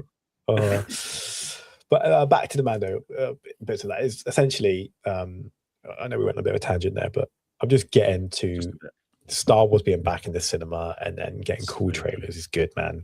You touched on it with your first viewing of The Force Awakens, like back then as well. Like they went crazy with marketing and I think it probably peaked with Last Jedi, right? Last Jedi marketing was wild, absolutely wild. And I always say, hands up, the sequels are my least favorite 3 Star Wars films. That's just where I'm at with it. I prefer everything above them. I will actually go as far to say is when I first saw them, I didn't enjoy them. However, as time has gone on, I think I've been able to accept them for what they are and genuinely quite enjoy them to a bit. I actually really quite enjoy Poe as a character. I begin to think, it's, to be honest with you, not even a bad analogy. I really like Poe as a character, to be honest with you. I've really warmed up to Rey. I've always liked Kylo. Kylo is the highlight of those films. And then when he did the whole Ben Solo turn as well, it was great. But I mean, just get Star Wars back in the cinema, dude. We've got this year, Starfighter next year. Just like, bring it on. Like hunt for Ben Solo, make it happen. Like make it happen. Yeah, like because the way that could work, I feel like it could work with the way the World Between Worlds works, with the way that Rey and Kylo are a dyad. Like, surely there's got to be a way.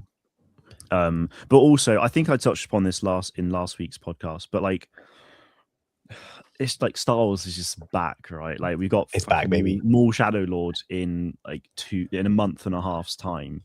We've got Galactic Racer, which is like peak looking Star Wars game coming out soon, and then we've got Mando Grogu. Like Star Wars is back in the cinema for this year and next year.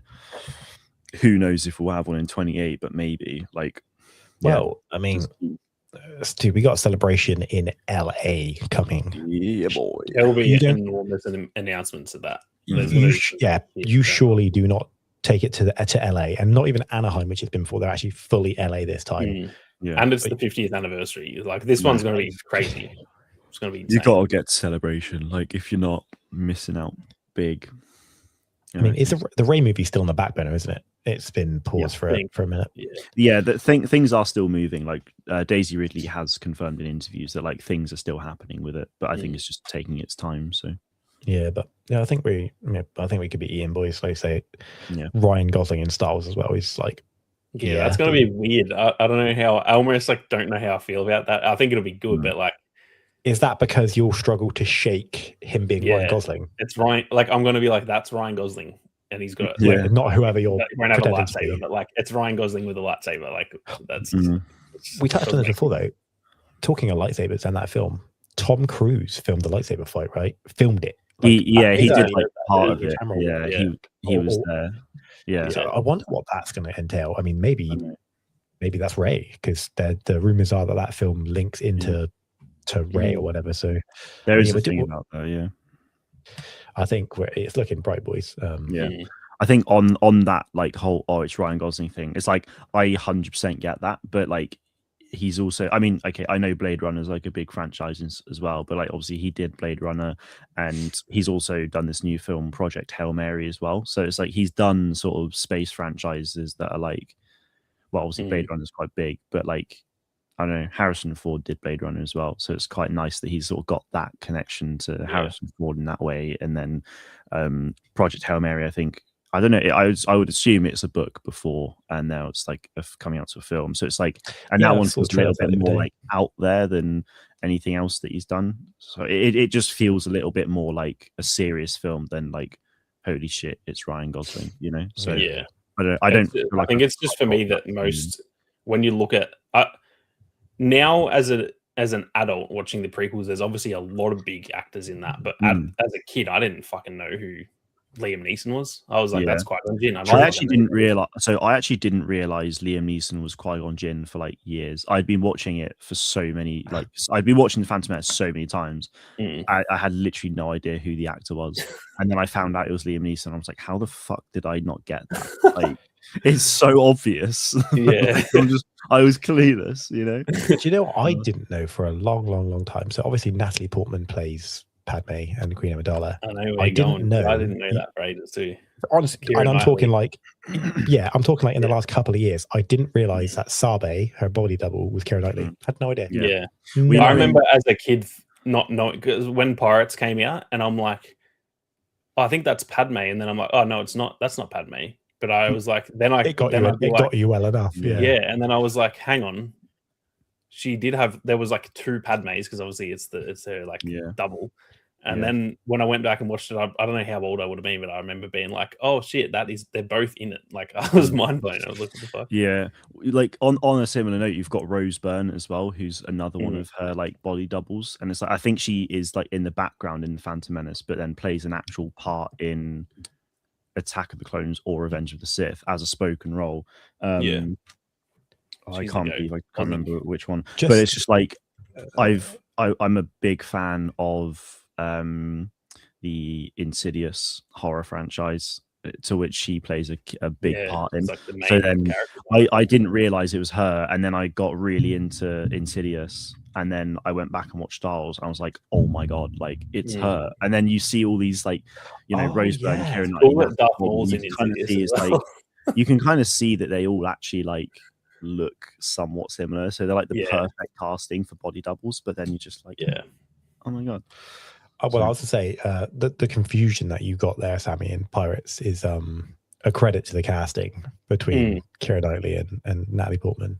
It's weird because now they don't look at all similar, but when they were younger, they do look similar. I think obviously part of it's the crazy makeup is having their like lip and all that stuff that they do with all the face paint. So just on that note, the Queen Amidala, like her full regalia design with the headpiece and the red is peak, dude. It's such a vibe, mate. It's so good. Yeah. But oh man, I think we're in for a good run, and if we get a fraction of the level of stars we've had in the past, I'm happy. But ultimately, just any stars in the cinema is going to be good. Gonna quickly whip through some more comments just to see what some of the guys said. We've ignored them for a little bit, so some of these might be a little bit dated. So Brian said it was Peli Motto. Yes. Effie said they figured out the saturation in the Mando trailer. Yeah. Brian, I think he looks like Pantora. I think he's referring the planet from the last scene. I don't even know what Pantora looks like. Snowy.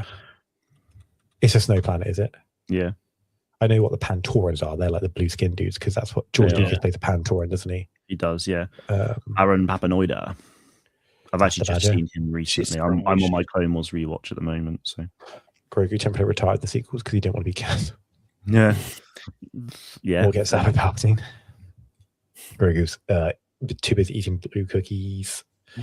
Got Carl Weathers died. Yeah, like legitimately, that is. Yeah, I don't often get thrown by celebrity deaths, but that one was like a bit of a crap one. It was very unexpected. Like he seemed in good health from what we'd seen of him, and it was just kind of random. There's been 3 celebrity deaths in my life that I think I was really like, damn, dude. And it was Carl Weathers, it was Carrie Fisher, and then Chester Bennington from Linkin Park. Those 3 are like proper like whoa. Like mine was also Carrie Fisher, but Robbie Coltrane, Hagrid. That was of course, yeah, great shout. I was like, oh my god, Hagrid's died. What the fuck? Yeah. That was. I actually remember that one like it was yesterday. Jackson says Grogu Kart would go hard. Yeah, it would. What a name, Grogu Kart. Yeah, Grogu Kart. That is sick. I'm imagining like a Nintendo Switch box artwork with there was that like Star Wars Bombad Racing. It's just with the big heads. Yeah. Well, I actually would love if Galactic Racer could be like sort of arcade track racer like Mario Kart, where you can just play as different characters. The content potential for that post launch is just saying, unreal. SE says the last 2 times I went to watch Star Wars on the big screen were terrible experiences. So fingers crossed, I actually like this one. Well, I'm praying for you, SV, and I've got hopes. I think this looks good. I think I think it's gonna cook. Yeah. All I know is it's gonna help set up Heir to the Empire. Yeah, we touched on that in the last episode. I think we agree mostly. It's gonna be a variation of Heir to the Empire. Yeah, for sure. Yeah. Can't believe they killed off Akbar in the sequels. It's Akbar. Off screen too, wasn't it? Getting old. You could even buy it on screen. Well, like it was when Leia. Kylo. Yeah, it was that. Yeah, that's mad. Just sort of like treated him like nothing. It was like, okay. That's a bit rough, isn't it? He should have gone out with another like memorable quote. Blades of glory. Casual fans, he probably is kind of just like, oh, that's the guy who looks like a freaking squid. But like, it's for us, it's like, bro, it's Akbar. That's just a trap, bro. Like, come on. Yeah. He should have just gone down and said, "It's a wrap." I think it's blown up. Oh man, fuck, I'm actually really curious to see about the battle between him and Thrawn, because in reality, Thrawn should cook him badly. But like, I feel like they'll make him.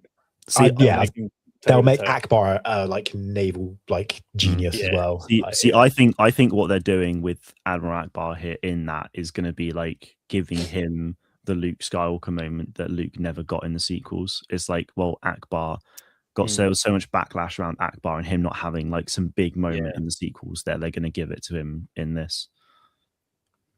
I forget. Does Akbar, or has he popped up in Mando or Ahsoka or not? There are Mon Calamari in it, but I don't think he himself has popped up, has he? No, he's not. I'm thinking of the beginning of Ahsoka when Home One is in it in the first episode. Ahsoka lands on Home I think One, it's like a young Radis, isn't it? But he shows up somewhere. Is it Radis? Is that what's an Andor, maybe? Am I thinking? Gotcha. I think we've seen Radis like but after not Akbar. Yeah, maybe. I'm not sure. As he said, your expectations are low. Radis dies in Rogue One, didn't he? Yeah, I think. Oh, yeah, maybe it isn't Radis. Or maybe it was I don't know. How cool is Admiral Radis though? Like, he's a gangster. Yeah, he's a G, bro. Yeah. You think it'd be good at least? Would be a nice surprise if it's great. Yeah, I think we're going to get a good film at the very least. My confidence is higher now. Really wish we were to see it in cinemas. You're not able to go. Well, I don't imagine it'll be too long before they get that on Disney Plus. So fingers crossed. I'm sure by the end of this year, at the very least. And I'll probably be in on Disney Plus like September or something. Precisely that.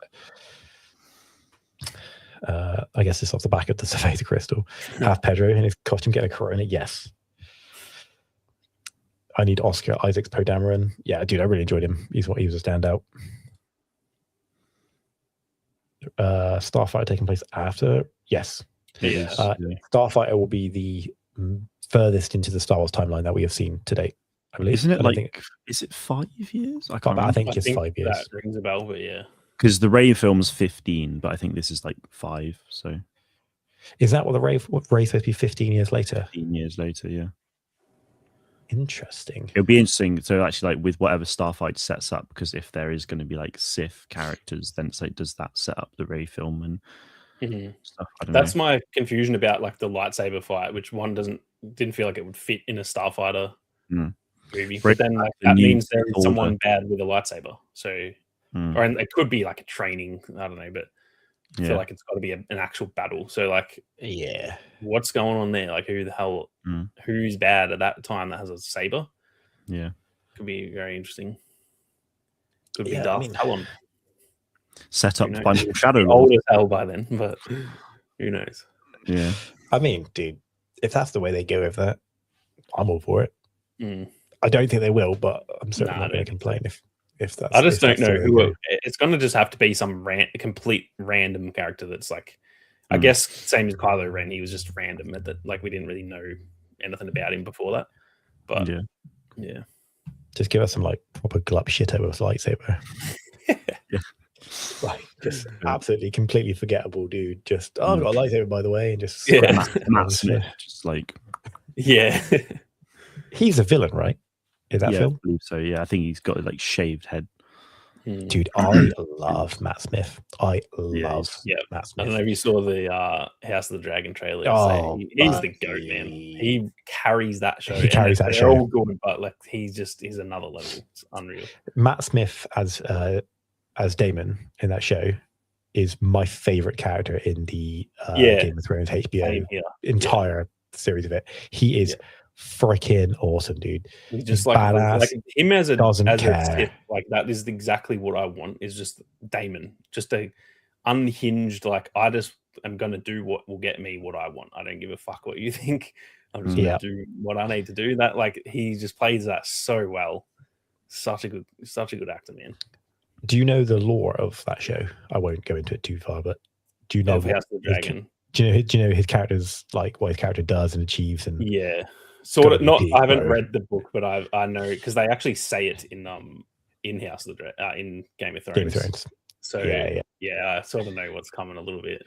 That show's unreal. It's great. Yeah, I mean that was a good trailer as well. By the way, I enjoyed that. I've never watched anything Game of Thrones.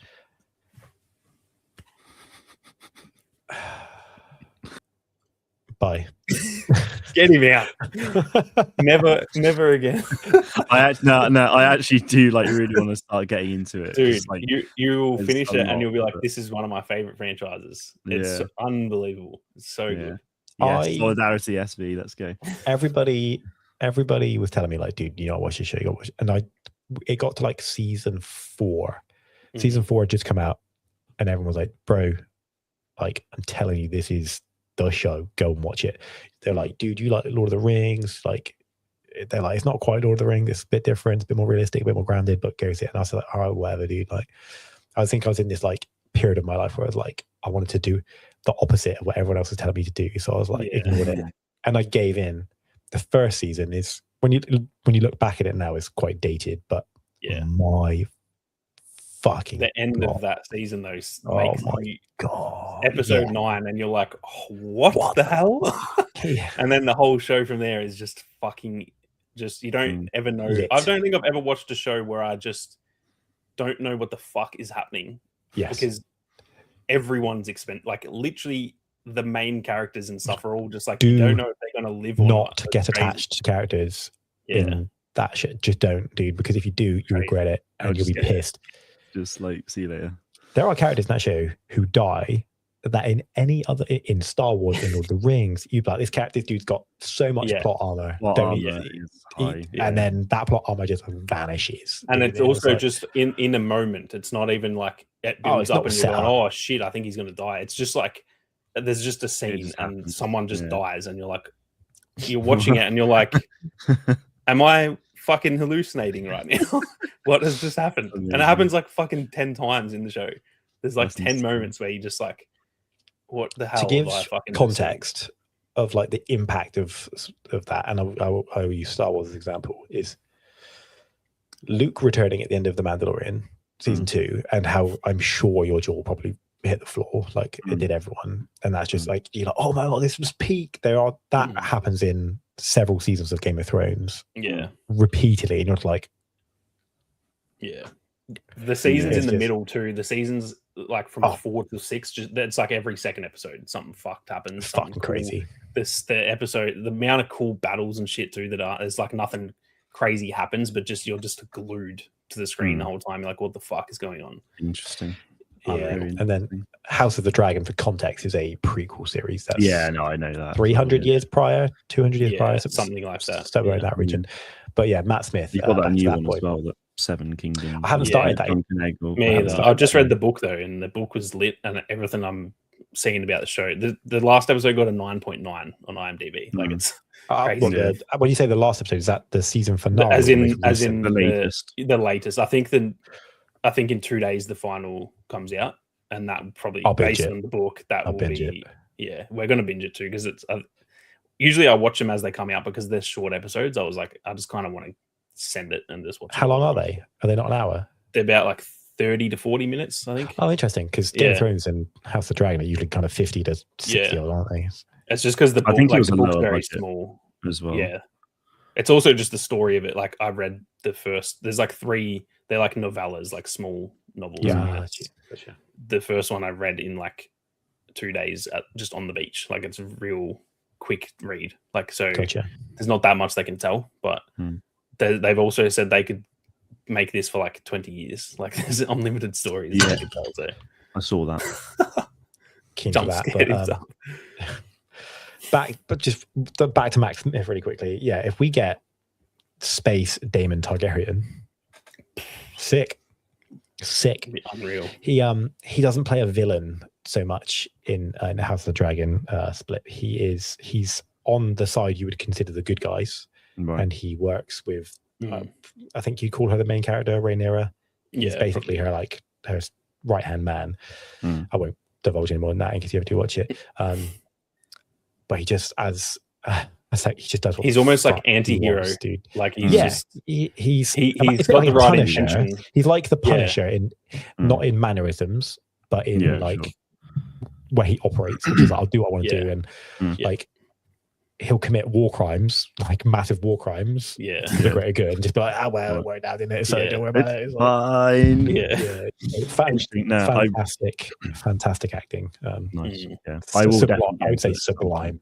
Yeah, it's definitely worth it. It's definitely worth it. What a tangent, lads! What a tangent. I know, but dude, honestly, so we can excuse Star Wars for a minute for the Game of Thrones universe. One of the few franchises to me that is just like it's on that level for me of Star Wars. It's like we'll keep it going actually for a sec. Just talking of franchises, and I don't know your boys' opinion on this, right? For me, I've got my 4 favorite franchises. Number 1 is Star Wars. Number 2 is Dragon Ball as a franchise. And number 3 is Halo, because Halo lore is actually cracked. There are so many books. In fact, the books for Halo are just nuts. Yeah. And then number 4 is Lord of the Rings.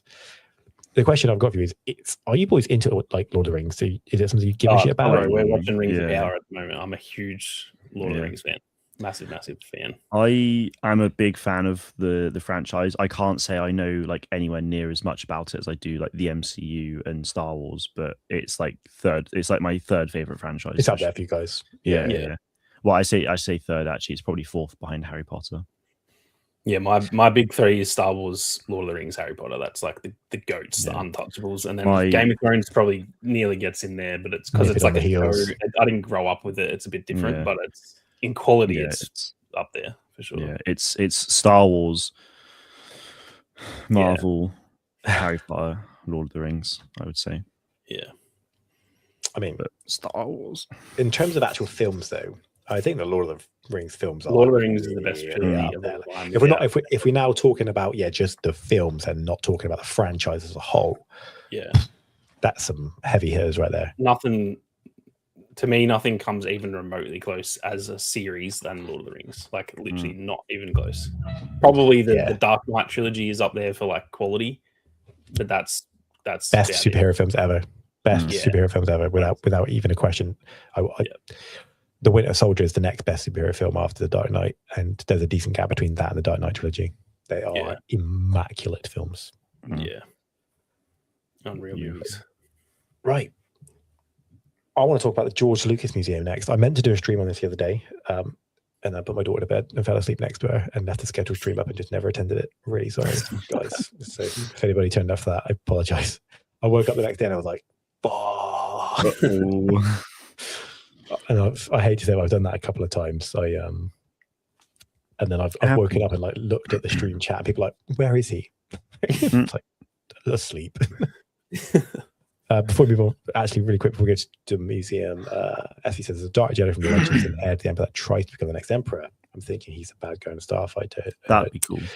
Joruus C'baoth. Yeah. I know how to pronounce that because I've heard other people mention it. So what's his whole deal? So he's just I a dark truthfully Jedi don't know that too much. essentially, like, he was.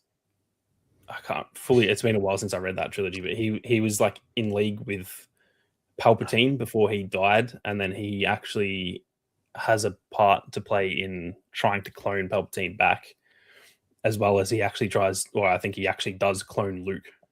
They get his hand from Bespin. They get his hand, they find his hand, and they use his DNA to clone him.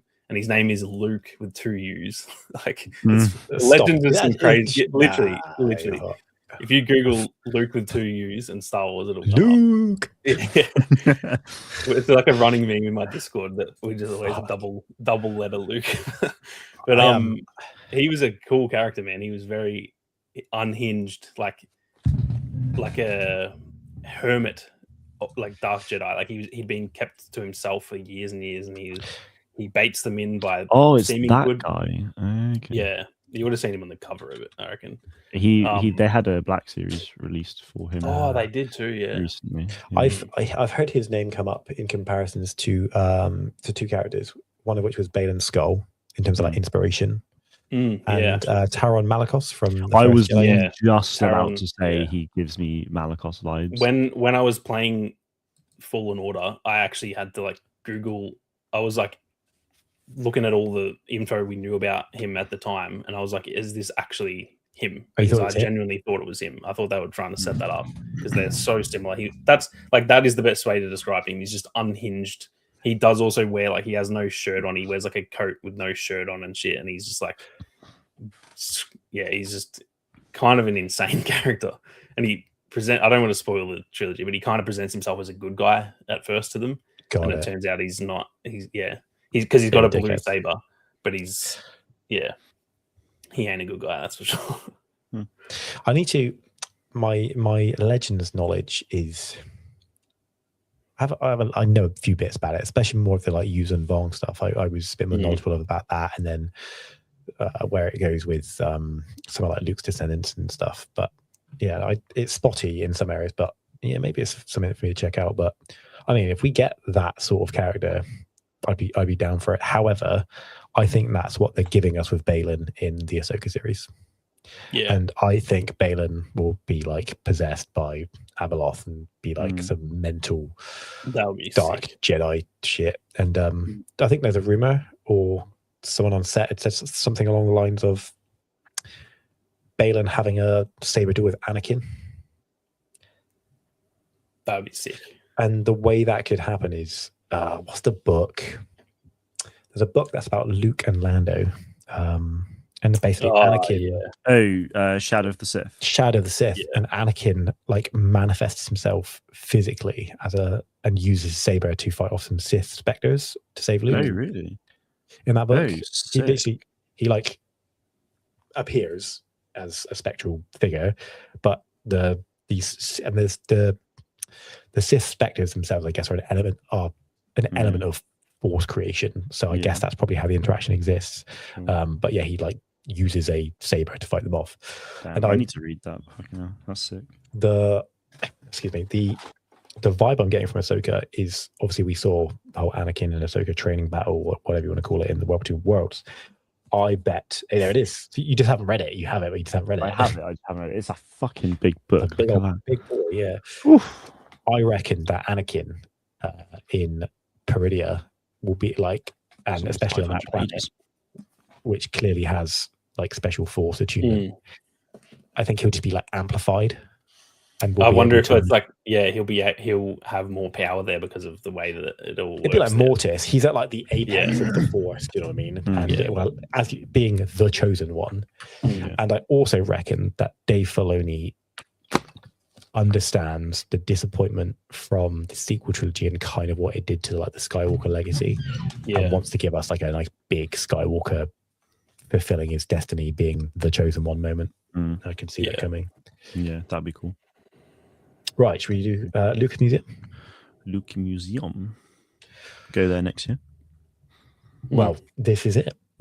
So, nope, that's just me. That's the one I want. Right. Have you guys looked at this much? No, like I've seen like the announcements of it and the opening date announcement and all that stuff, but I haven't actually seen what it looks like. I've not seen this, whatever you're about to show us. This is just some very, very good drone footage.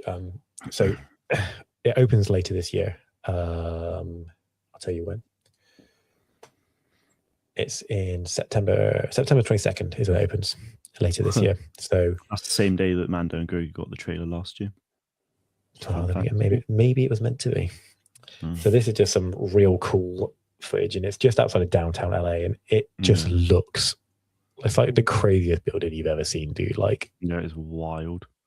And just to be clear to anybody watching who's unfamiliar, this is not a Star Wars museum. This is George Lucas's curated museum of narrative art, and it isn't just art and content and pieces in there that's created by George. A lot of it is just stuff that he's, because there's like Marvel stuff in here, stuff that he sought out, pieces from his own personal collection that he owns that are in the galleries here. There is an element of it that is his own. I'm sure there's going to be some Indiana Jones stuff, no doubt. Obviously there is. We know there's some Star Wars stuff in there. I believe Star Wars has its own entire room, which would be freaking unreal, obviously. But I'll let this play out. And but I mean, that is some building, right? What's the betting that George Lucas just looked at one of his trainers one day and thought, you know what, that's got quite a nice soul. Doesn't it? It looks like the soul of a trainer. Actually, yeah, that's crazy. He wears like proper. What a cool job it would be mowing the lawn on top of that building. On the roof.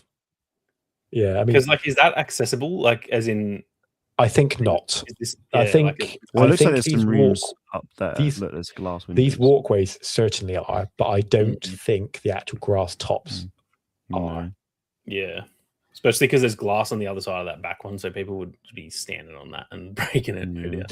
Well, I'm not quite sure. I thought these might be solar panels or something. Maybe. Yeah. Oh, okay. Yeah, they might be. Man, it's a crazy looking building.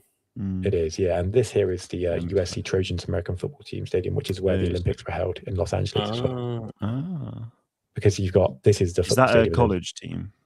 Yes, University of Southern California, which is where the quarterback of the Seattle Seahawks went to, who just won the Super Bowl. Fun fact. Oh, there you go. So that they produce legends. And then this building here was the Olympic Swimming Center. So this entire area was like the Olympics, and this thing here is like the Olympic flame thingamajig. Yeah. Oh, yeah. Nerd. But crazy building.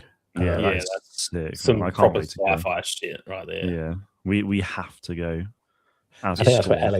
I think that's where the LA football team play, as in LA, as in soccer as well. LA Galaxy. Oh, Galaxy. Not Galaxy. Not Galaxy. LAFC. They have two teams. Oh, true, they do. But just for some context, if it helps, I don't know how it comes through. That's the Hollywood sign. Oh, that okay. You could see the buildings on the other side of it, and I thought that was the direction of the Hollywood sign. So that's the Hollywood sign. That's the Griffith Observatory. Okay. And then so if that helps your geography with it a little bit. Yeah, I was trying to figure out like where this would be. Essentially, it's pointing. Crazy, man, isn't it? Crazy city, bro. I love it. Yeah. I really hope, like, I'm manifesting some Star Wars Zero Company opportunities in LA later this year. Can you imagine? Great. Like, come on. I'd love to be able to go before Celebration next year, just for the sake of going, you know. Formal request to Bit Reactor if you see this stream that we would all very much like to be involved in your game, playing your game, covering your game, hyping up your game. It looks really, really good. And I know you follow us all on Twitter, so come get your boys. But I'm actually really excited to go to this because this is happening when I go to Celebration for sure. Yeah. No, this is the thing. Like the moment it said that it was in LA, I sort of like within sort of a couple of hours, I was like, oh, we have to go here. It's just got to be done. It looks nuts, and it's it when it goes back to the other end as well, because obviously the premises ends on this fence here. This is the edge of it, but on the other end, when we get the drone shot, there's a lot of like botanical gardens that they're building for it as well. Oh, lovely. There you go. Yeah. Nice. So, well, botanical gardens might be the wrong. Maybe I don't know, but all of this lawn here, all of these bits here, this looks like it could become maybe some sort of like amphitheater. I'm not quite sure. This is going to be a crazy fucking vlog day, isn't it? Like, yeah. I actually cannot wait to go to Celebration next year. I'm gonna vlog like every single like moment of it. It's gonna be insane. Even all of this here. I mean, look at that, dude. Like, it's like a trellis of some sort with greenery in it. Like, just absolute like architectural mastery. Like, I always say like the people who can create and think of this sort of stuff is just wild. That's insane. Yeah. I also got some guys playing footy over here, but yeah, I mean, look at down here. You got like, I'm sure it's recent sort of like benching, and I would assume I've just found my picnic spot. Well, precisely that. Yeah, I mean, just looks, gorgeous. To be honest with you, right? Yeah. No, it does. Can you imagine being like a groundskeeper here and like your day job is keeping this place in good shape? Yeah, that's when you know you've made it as a groundskeeper. You are peak groundskeeper, right? And actually, you're not. Peak groundskeeping is Hagrid. This is next. Next level. Yeah, that's so good. But I mean, we don't have much knowledge about what's actually inside of it yet. We know that there's a full-size Naboo starfighter. Imagine you could sit in it. Inject that into my veins. And a full-size model of General Grievous on his like one-wheel bike. That's insane. I think I've seen the like photo for that. Yeah. So there's downtown. Okay, because I saw the skyscrapers on the other side and thought that, but then I was like, that looks small to be. This is downtown because that's the US Bank Tower, which is the tallest of the bunch. Yeah. The convention center where about here, where my house is that's about where Celebration is, sort of literally like you plodded straight down there. And that tall building there might even be that Moxie we were looking at. Oh really? Oh, that's big. Like, it's also big. It's a big building. Yeah, I could be wrong. But it's roughly there. Yeah. Okay. It might not be exactly that, but nice. Yeah, we'll be able to start booking that soon. Yeah, it looks sick. And then what I'll do is I'll bring up the Lucas Museum website.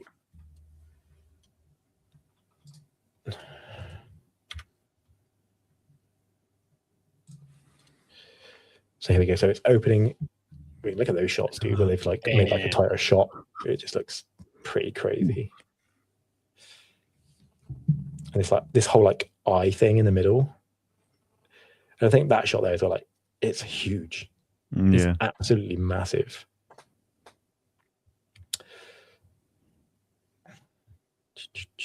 So this is what I was saying about different art. So here we go. Like, this is like Wonder Woman. So it's it's he's doing some pop culture stuff. Some sort. I mean, I'm not going to pretend to be an art gallery aficionado. I'm really not. But it's obviously like a passion project of George's to go and do this. To a lot of us, he's like the creator, obviously. But clearly, he's much more than that. And I think he was. I forget where he was caught in some interview, basically saying like, since he let go of Star Wars, this has been his entire energy and being has gone into this, and it's his like next big thing. So that's really cool. You see, he was. I think he's been like put in this list of. That's insane. Oh man! Like there's like a list that's gone out recently of like sort of the world's top innovators, or the US's top innovators, and he's like third or something. Fourth on the list, and the others were all people that were on the Epstein file. So everyone's like, he's number one. Oh, it was like Elon Musk, or I don't know if Jeff Bezos has been, but it was like all those like the billionaires that like no one really likes, and everyone's like, and then oh, so he's number one then. I mean, in film, other than George Lucas, who are you? Who else do you put up there? Who are some other big names we can think of? I would put Nolan as like Nolan, Spielberg, Cameron. Spielberg, of course. Yeah, they're probably the three that I would think of straight away. And we would some new like ones that have been coming through the last 5 or so years that seem to be making waves, but like they're not on that level yet. So the three you just, though, they're all, you would say they were like A-star graded, right? Oh yeah, for sure. And George Lucas is a dude, and if we're talking impact, he's probably above that because can you? Well, he's impacted a lot of the stuff they've done. Like they're all friends. He literally has taught them half the shit they know as well. So yeah, for sure. The GOAT. I think for me, like James Cameron, for me is like kind of second. Like some of the stuff that he's been doing with Avatar is just mind blowing. It's crazy to do that many, like to have that many hits that he has, as well as like Titanic and stuff. Like he's just he pretty much hasn't released a movie that's not like top 5 all time grossing movie ever. Like it's crazy. This is insane. Can I just say as well, for an older dude, George Lucas is still got it, bro. He is a handsome man. He lost a bit of weight, actually. I hope I look as good as George Lucas when I reach that age. And this is who's sort of doing it as a sort of other creative mind behind it is Melody Hobson, co-CEO and president. There's a clip of her in an interview, right? And she's got the coolest rebellion pin on her jacket. I doubt I can find it. Literally, I think it's like the other side of this shot. And it's just like a real beautiful rebellion pin that she's wearing, and it just looked amazing. Nice. But yeah, I'm not gonna pretend I know everything about art, but just the I mean, this is obviously renders, but I mean, that just kind of speaks George Lucas, right? Did everything about it. It looks pretty insane. I hope someday I have a library that looks that good, and it's just all of the Star Wars books, all of the Star Wars comics, like in timeline order. Oh, yeah. The nice cozy armchair. Yeah, I mean, that is like retirement goals, right? Yeah, love to. This is what I want to see. Yeah, this sort of shit, the Ralph McQuarrie stuff. Give me fucking feed that. That is like inject that into me, bro. Ralph McQuarrie's original works are amazing. Yeah. And I guess, John, I've never really thought about it, but you see this shot here, which obviously this is like a proxy R2. I guess that's where Chopper came from, right? It's probably a. Oh yeah, probably is. Yeah. Well, it's like how I think like Zeb and his whole species came from like the original art for Chewie. Yeah. Yes. Like But yeah, man, this place looks great. So what we're saying is this is a boys' day out when we do when we do celebration, right? Yeah, got to be. I mean, I just think that entire year feels, and you said this on one of your gaming streams, Split, that you struggle to do streams without celebration coming up. Yeah. Well, this is the thing. Like, celebration's been a talking point for the last like 2 years on streams now. Probably like there was the whole build up for Japan. Like I remember so much like people asking like, how do I get tickets? Where do I go to get tickets? Brian was a big culprit of that one, and like. It was just all that stuff, and then like that whole thing went away. But then it was just like, celebrations in 8 months. I really hope we see this and that, and like, like what are we gonna do? And yeah, now that I'm like streaming again more regularly, it's like, well, LA is coming up soon. Like ticket sales is going to be going on. Like, people are, where are you staying? What are you gonna do? When are you like what days? And it's just like, every single stream, it's like celebration is mentioned, and I get on the hype for it. I'm like, just give it to me now. You know, for me, it feels like celebration is like I don't know why, and I honestly I don't know why this is, but it feels like celebration is like the culmination point of all my current hype is going to just peak. And we don't know what's going to come out of celebration. We don't know what will be announced, but we know obviously, as you say, it's the 50th anniversary. The franchise, we'd have had this Mando movie, we would have had Zero Company, Starfighter, Galactic Racer. We probably by then would have seen, or if not, we will get it at Celebration more on Eclipse or Photor potentially. It just feels like by the time we get there, Star Wars is just going to be like blowing up. Yeah. Mhm. But So that's season how I 2, always more see it. the amount of Star Wars we're getting between now and then is crazy. But that exact thought that you've just had in your mind there is me. Like every other week, I'm like, oh my god! I set a deadline. I'm like, oh, the amount of Star Wars we're gonna have in the next 12 months. Oh, it's crazy. Or the next 5 years of Star Wars could be insane. Oh, imagine like all the games we could have. And I just go through that. I cycle through that every few weeks. And yeah, it happens. But maybe Yeah, I guess we all do. But yeah, I do. I think about Celebration 27 way more than I should. Yeah. Like, it's I'll just be coming sat. fast. Like, Do we know the Yeah. exact dates that the tickets go on sale? Yeah. Because I'm going to be in Oh, Bali. no, we don't know the It's set April, on though, sale isn't it? dates. It will Realistically, either it be might be. April or May. That's my theory, but it could equally be like August. Like, Yeah. but As long as it's not the first week of April, because I'll be away and then I feel like I'll be like scrambling trying to fucking. Were you not having Well, well, regular I tickets filled don't out really sell points. out, do they? Yeah, I Not- suppose. Yeah. It's not immediately. They'll eventually sell out. Like But VIP you will don't- sell out within like 5-10 minutes, and then Yeah, the 4-day tickets, the whole weekend tickets singularly, will probably sell out within a few hours, and then but you'll still be able to buy like every day individually for like probably a day or two. I'd have thought. Yeah. I remember when I was looking at it. Obviously, didn't go to Japan, but I was looking at it, and tickets were available for a good 2-3 hours at the very least. So I could have got in and bought them had I wanted them. And then when I went to London, I was in no rush to buy my tickets and got them fairly casually. To be honest with you. I've just made a pact with my cousin, by the way, that if they do a London celebration, we're going to be going. So You're coming over? hopefully, I'm hoping that's the one after LA. Like that for me kind of makes sense. So I think. Did you want to the last time it came around? Sort of. What was that? 23? 23. Yeah. I don't know. I think that might have been just around the time that I had gone back. I was full time on YouTube, and then I'd gone back. So like finances, I was like, oh man, I probably just can't afford it. But I definitely wanted to. Yeah. But the thing was, now that I've been to one, I'm not sure I can miss any. Like, that's it's gonna ruin me financially for the rest of my life.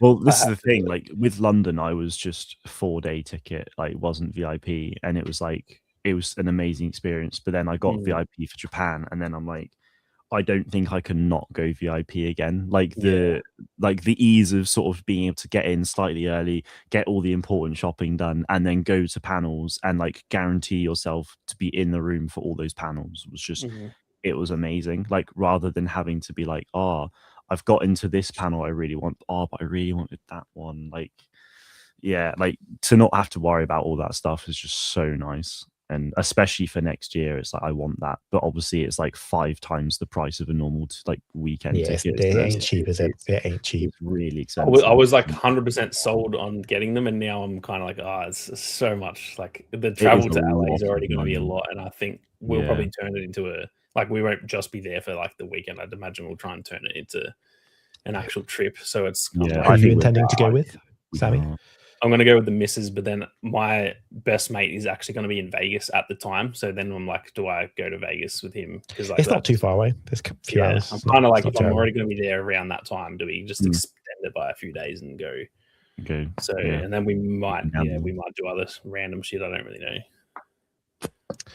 So I remember when I went to Celebration for the first time in London, we actually had not met at that point. We had not. We were both there, but didn't manage to line up, catching up with one another. Because you went for all 4 days, didn't you? Yeah, I did. Yeah. I only did the Sunday, I think, is what I've got. But it was pretty unreal. And my little celebration story is also at that time, we knew each other online through Hunters. And I was in, do you remember where the food hall was? Yeah. I remember I was lined up getting some food, and there was like a vegan food place. And there was a dude, like a couple spaces ahead of me in this queue with a Star Wars Hunter's hat on. So yes. It was obviously like a dev or something. In fact, it's the same hat that was visible in the Char character trailer. It was a glimpse of it for like 2 seconds. Yeah. And I was like, I want to ask him if he like works on Hunters and like ask him about the game or something. And I just bitched out. But I was like, I wish I'd done it, man. It was like, no, I managed to meet up with a friend who was working on the game at Celebration. Oh, wow. So like we'd spoken for like, I'd known was he him wearing a Star Wars online. Hunters hat? He wasn't, no. Like we'd been speaking for a good like year and a half or so before that. Like we'd played Battlefield a few times, and then and then I actually got to meet him in person as well, which was really nice. That was sick. And I think that's a pretty cool thing about Celebration, right? It's stuff like that, being around other fans, meeting other people like most, seeing cool shit. I remember Cameron Monaghan coming out at Celebration on the Celebration stage. Live stage. The live stage, sorry, not Celebration stage. And then also like seeing Ewan and Hayden, Ashley Eckstein. It was just, that Sunday was crazy on that stage. I spent most of my day there because they just kept giving us these mental guests. It was like, you couldn't move to miss it. Obviously you guys met each other for the first time in Japan. And how long did you know each other prior to that?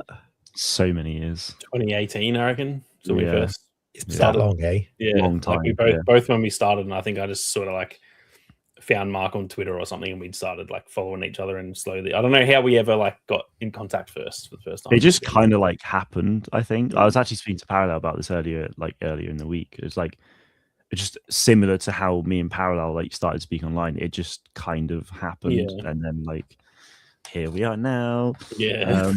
So it was like we'd known each other for God, when would that have been? Wait, it was Japan. It would have been about it was like 7 years. Yeah. So how was that? Like insane. Go on, you walk me through it. You've been friends for like 7 years. You've both loved Star Wars. You're at that moment in time. You're at the most Star Wars place on planet Earth. Yeah. Like, go on, run me through it. What was that like?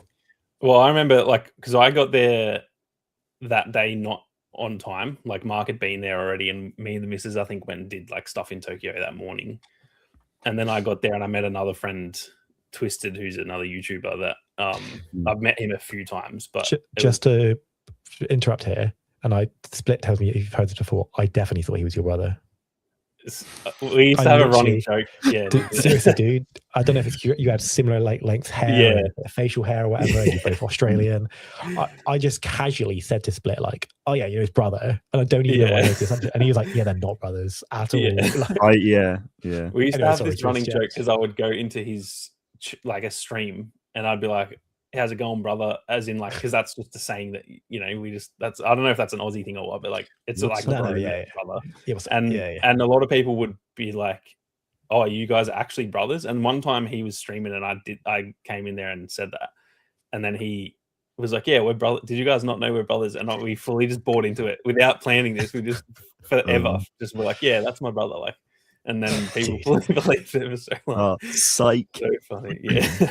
Yeah. I think like, I met up with him, and then I remember messaging you, Mark, and be like, "We got to link up immediately." Like that was I got there, and I was like, "The thing I am doing now is seeing Mark. I'll see the shit later. I wanted to just meet up with Mark." Yeah, I think at the time I remember like just getting out of it. I think we got out of a panel or something. It was I think. Oh yeah, it might have been. Yeah. And I remember my brother went and bought a Black Series, like one of the Galaxy's Edge Mountain Troopers. Like he didn't tell me about it, or he did, but he didn't say anything. So it's like we'd met very quickly, and I was like, "Oh shit, sorry, I gotta go like buy this quickly." Yeah. There's only like 2 left, so I went and bought it, and then I met back up, and then we just started chatting, and we then went into this sort of like open space between the 2 big halls, and then we met up with like Sage, so Uplink, and then like Jordan from Respawn Entertainment was there, and then Twisted. I think Twisted came back, so then like it was all a bit mad, honestly. Like there wasn't a lot of, like we didn't really have time, like almost one-on-one. It was just like everyone was around very quickly, and then but it was insane. Like it was so it just was a weird feeling that because we've spoken so many times, it wasn't like it was just through messages either. Like we've been on calls all the time and shit. So it's just like it's a very weird feeling meeting someone that you know so well for the first time. Yeah. It's like we had that, I think, Split. Yeah, it was kind of like very odd feeling, but also but it's odd because it's easy, right? Yeah, that's the thing. Exactly if I meet someone for the first time and I don't really know them, I'm generally not a super outgoing person. I'm pretty like quiet and reserved. But then it's like, I'm technically meeting you for the first time, but it's like just best. It was mates. just so natural. Yeah, No it's different like than just right now. Like the way we're talking. Yeah, the way we're talking now is exactly just like how it Yeah. was, but we were just in the same physical space. Yeah, Which was just, it was crazy. strange. And you're right, That's Paolo. amazing. Yeah, it's like when we met up for the first time as well. It was just so easy. And yeah, I mean, we went to Spoons. What a day! That's a Day. restaurant / Yeah. bar / pub thing. Is that Weatherspoons? Yeah, Yes. Weatherspoons. Yeah. So I mean, unfortunately, it took Star Wars Hunters to die for us to meet up. Yeah, it was like a month or two. It was like a few weeks after Celebration happened, I think. Yeah, it was after the announcement of the closure, wasn't it? Yeah, The game was still live, but had been announced to be closed. Yeah. And we were just like, dude, should we just like meet up now because this is like over? And we're like, yeah. And I don't know if you know, Sammy, but I could, as the crow flies, there's a bit of water between us. But as the crow flies, it's about 10 minutes. But actually driving it, it's about 25 minutes. Probably. To be honest, actually, with the way you have to go, it's probably more like half an hour, 40. But you've driven it, to be fair, so you know. Yeah, it's about 25, 30 minutes. But yeah, we're like real close in terms of that. So we went to one of the larger towns near us. To caught up, and as you say, it was just like it's so weird when you like something like Star Wars as well, which is so community driven. Yeah. And I think we're all fairly personable guys. Do you know what I mean? Get on quite well and decent amount like level of chemistry and stuff. And yeah, it was just like, oh, what's up, dude? And it was almost like nothing bigger than that. I was like, it's weird because you like almost expect like a bigger moment, but it's just like, hey, man, like good to see you again, or not again. Ours was a bit weird. Feels like we like sat down and just like lamented about Hunters for like 5 minutes before we did anything else. It was God. But no, it's like super easy. We've met up since then as well, and you've been sat in this chair. I've actually been there. One day I'll have to stream from your house or something, or vice versa. That'll be insane. You should do a house swap for a day and do a stream. Yeah, I'll be on each other's channel as well. Yeah. That would be great. Imagine. But where I'm going with that is just like, I think the opportunity that Celebration in LA presents. LA is a very unique place in terms of just media and everything Hollywood and franchise. It's like it's the nexus point, isn't it? So Celebration being there, which we've all expressed desire to want to go and intent to go. I think would be awesome, man. And Split said to me in just our own DMs, like, we have to do a podcast episode. Like we have to find an hour or two. I just have the camera up. I'll link some mics up to my camera, and we can have a multicam because I'll have my Osmo. Sammy will have his Osmo. And I'll have the mic with it as well. Yeah, precisely. We've got plenty of time between now and then to figure it out, but we definitely got to do that. That'd be sick. That'd be so fun. Maybe from one of our hotel rooms or whatever we do. It's like we can figure that out. And then obviously we've made rumblings of doing like a Hunters community meetup. I don't know what the scope of that would be. Yeah, that would be sick. Yeah. A decent amount of the Hunters community have expressed desire to go to Celebration LA. Obviously, a lot of that community will be from the USA. So I don't know if you've seen them. I put a couple of posts in the Hunters Discord because I'm still on mod about like day 100 check-in and a couple of like community check-in. Ask what people have been up to, what they're playing. I'll probably keep that going for a while just to keep the Reddit it's kind of breathing. But I mentioned in the most recent of those that like, if you care about this game and you would love to be part of like this meetup, like stay, don't leave the subreddit because details will be posted here about this meetup. So I'm going to try, I don't know in a year's time what the appetite of that will be, but I'll try to do like a bit of like a Hunters meetup out the front or something of the convention center and just get like a cool photo, man, and just at the very least, I think that'd be nice. A pretty cool cherry on the top for that chapter of. I think also like the devs would imagine how happy you would be seeing that, like for sure.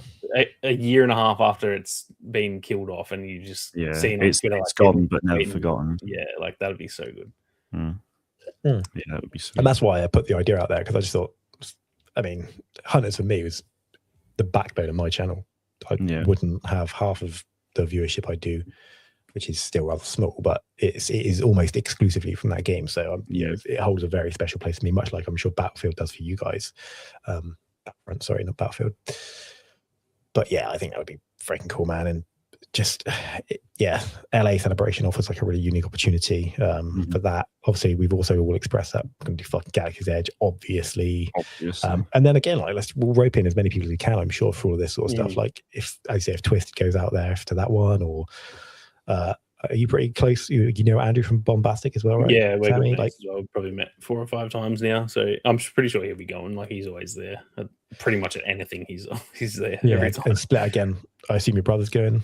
Yeah, he'll be going. Yeah. So we could. I mean, it could just be a pretty wicked event, and I think that's why I can't shake the thought of it in my mind. I just keep thinking like how freaking sick it's going to be. Yeah, LA's like my favorite place on earth as well. Just like, I just can't wait, man. I think it's going to be it's going to be legendary. It's just but I think, boys, we're probably ready to cap it off there with our longest episode yet. 2.25 hours. Damn, I didn't even see how long we've been going. I kept looking at it because like I've got to be up for work tomorrow, so I was be like, ooh, I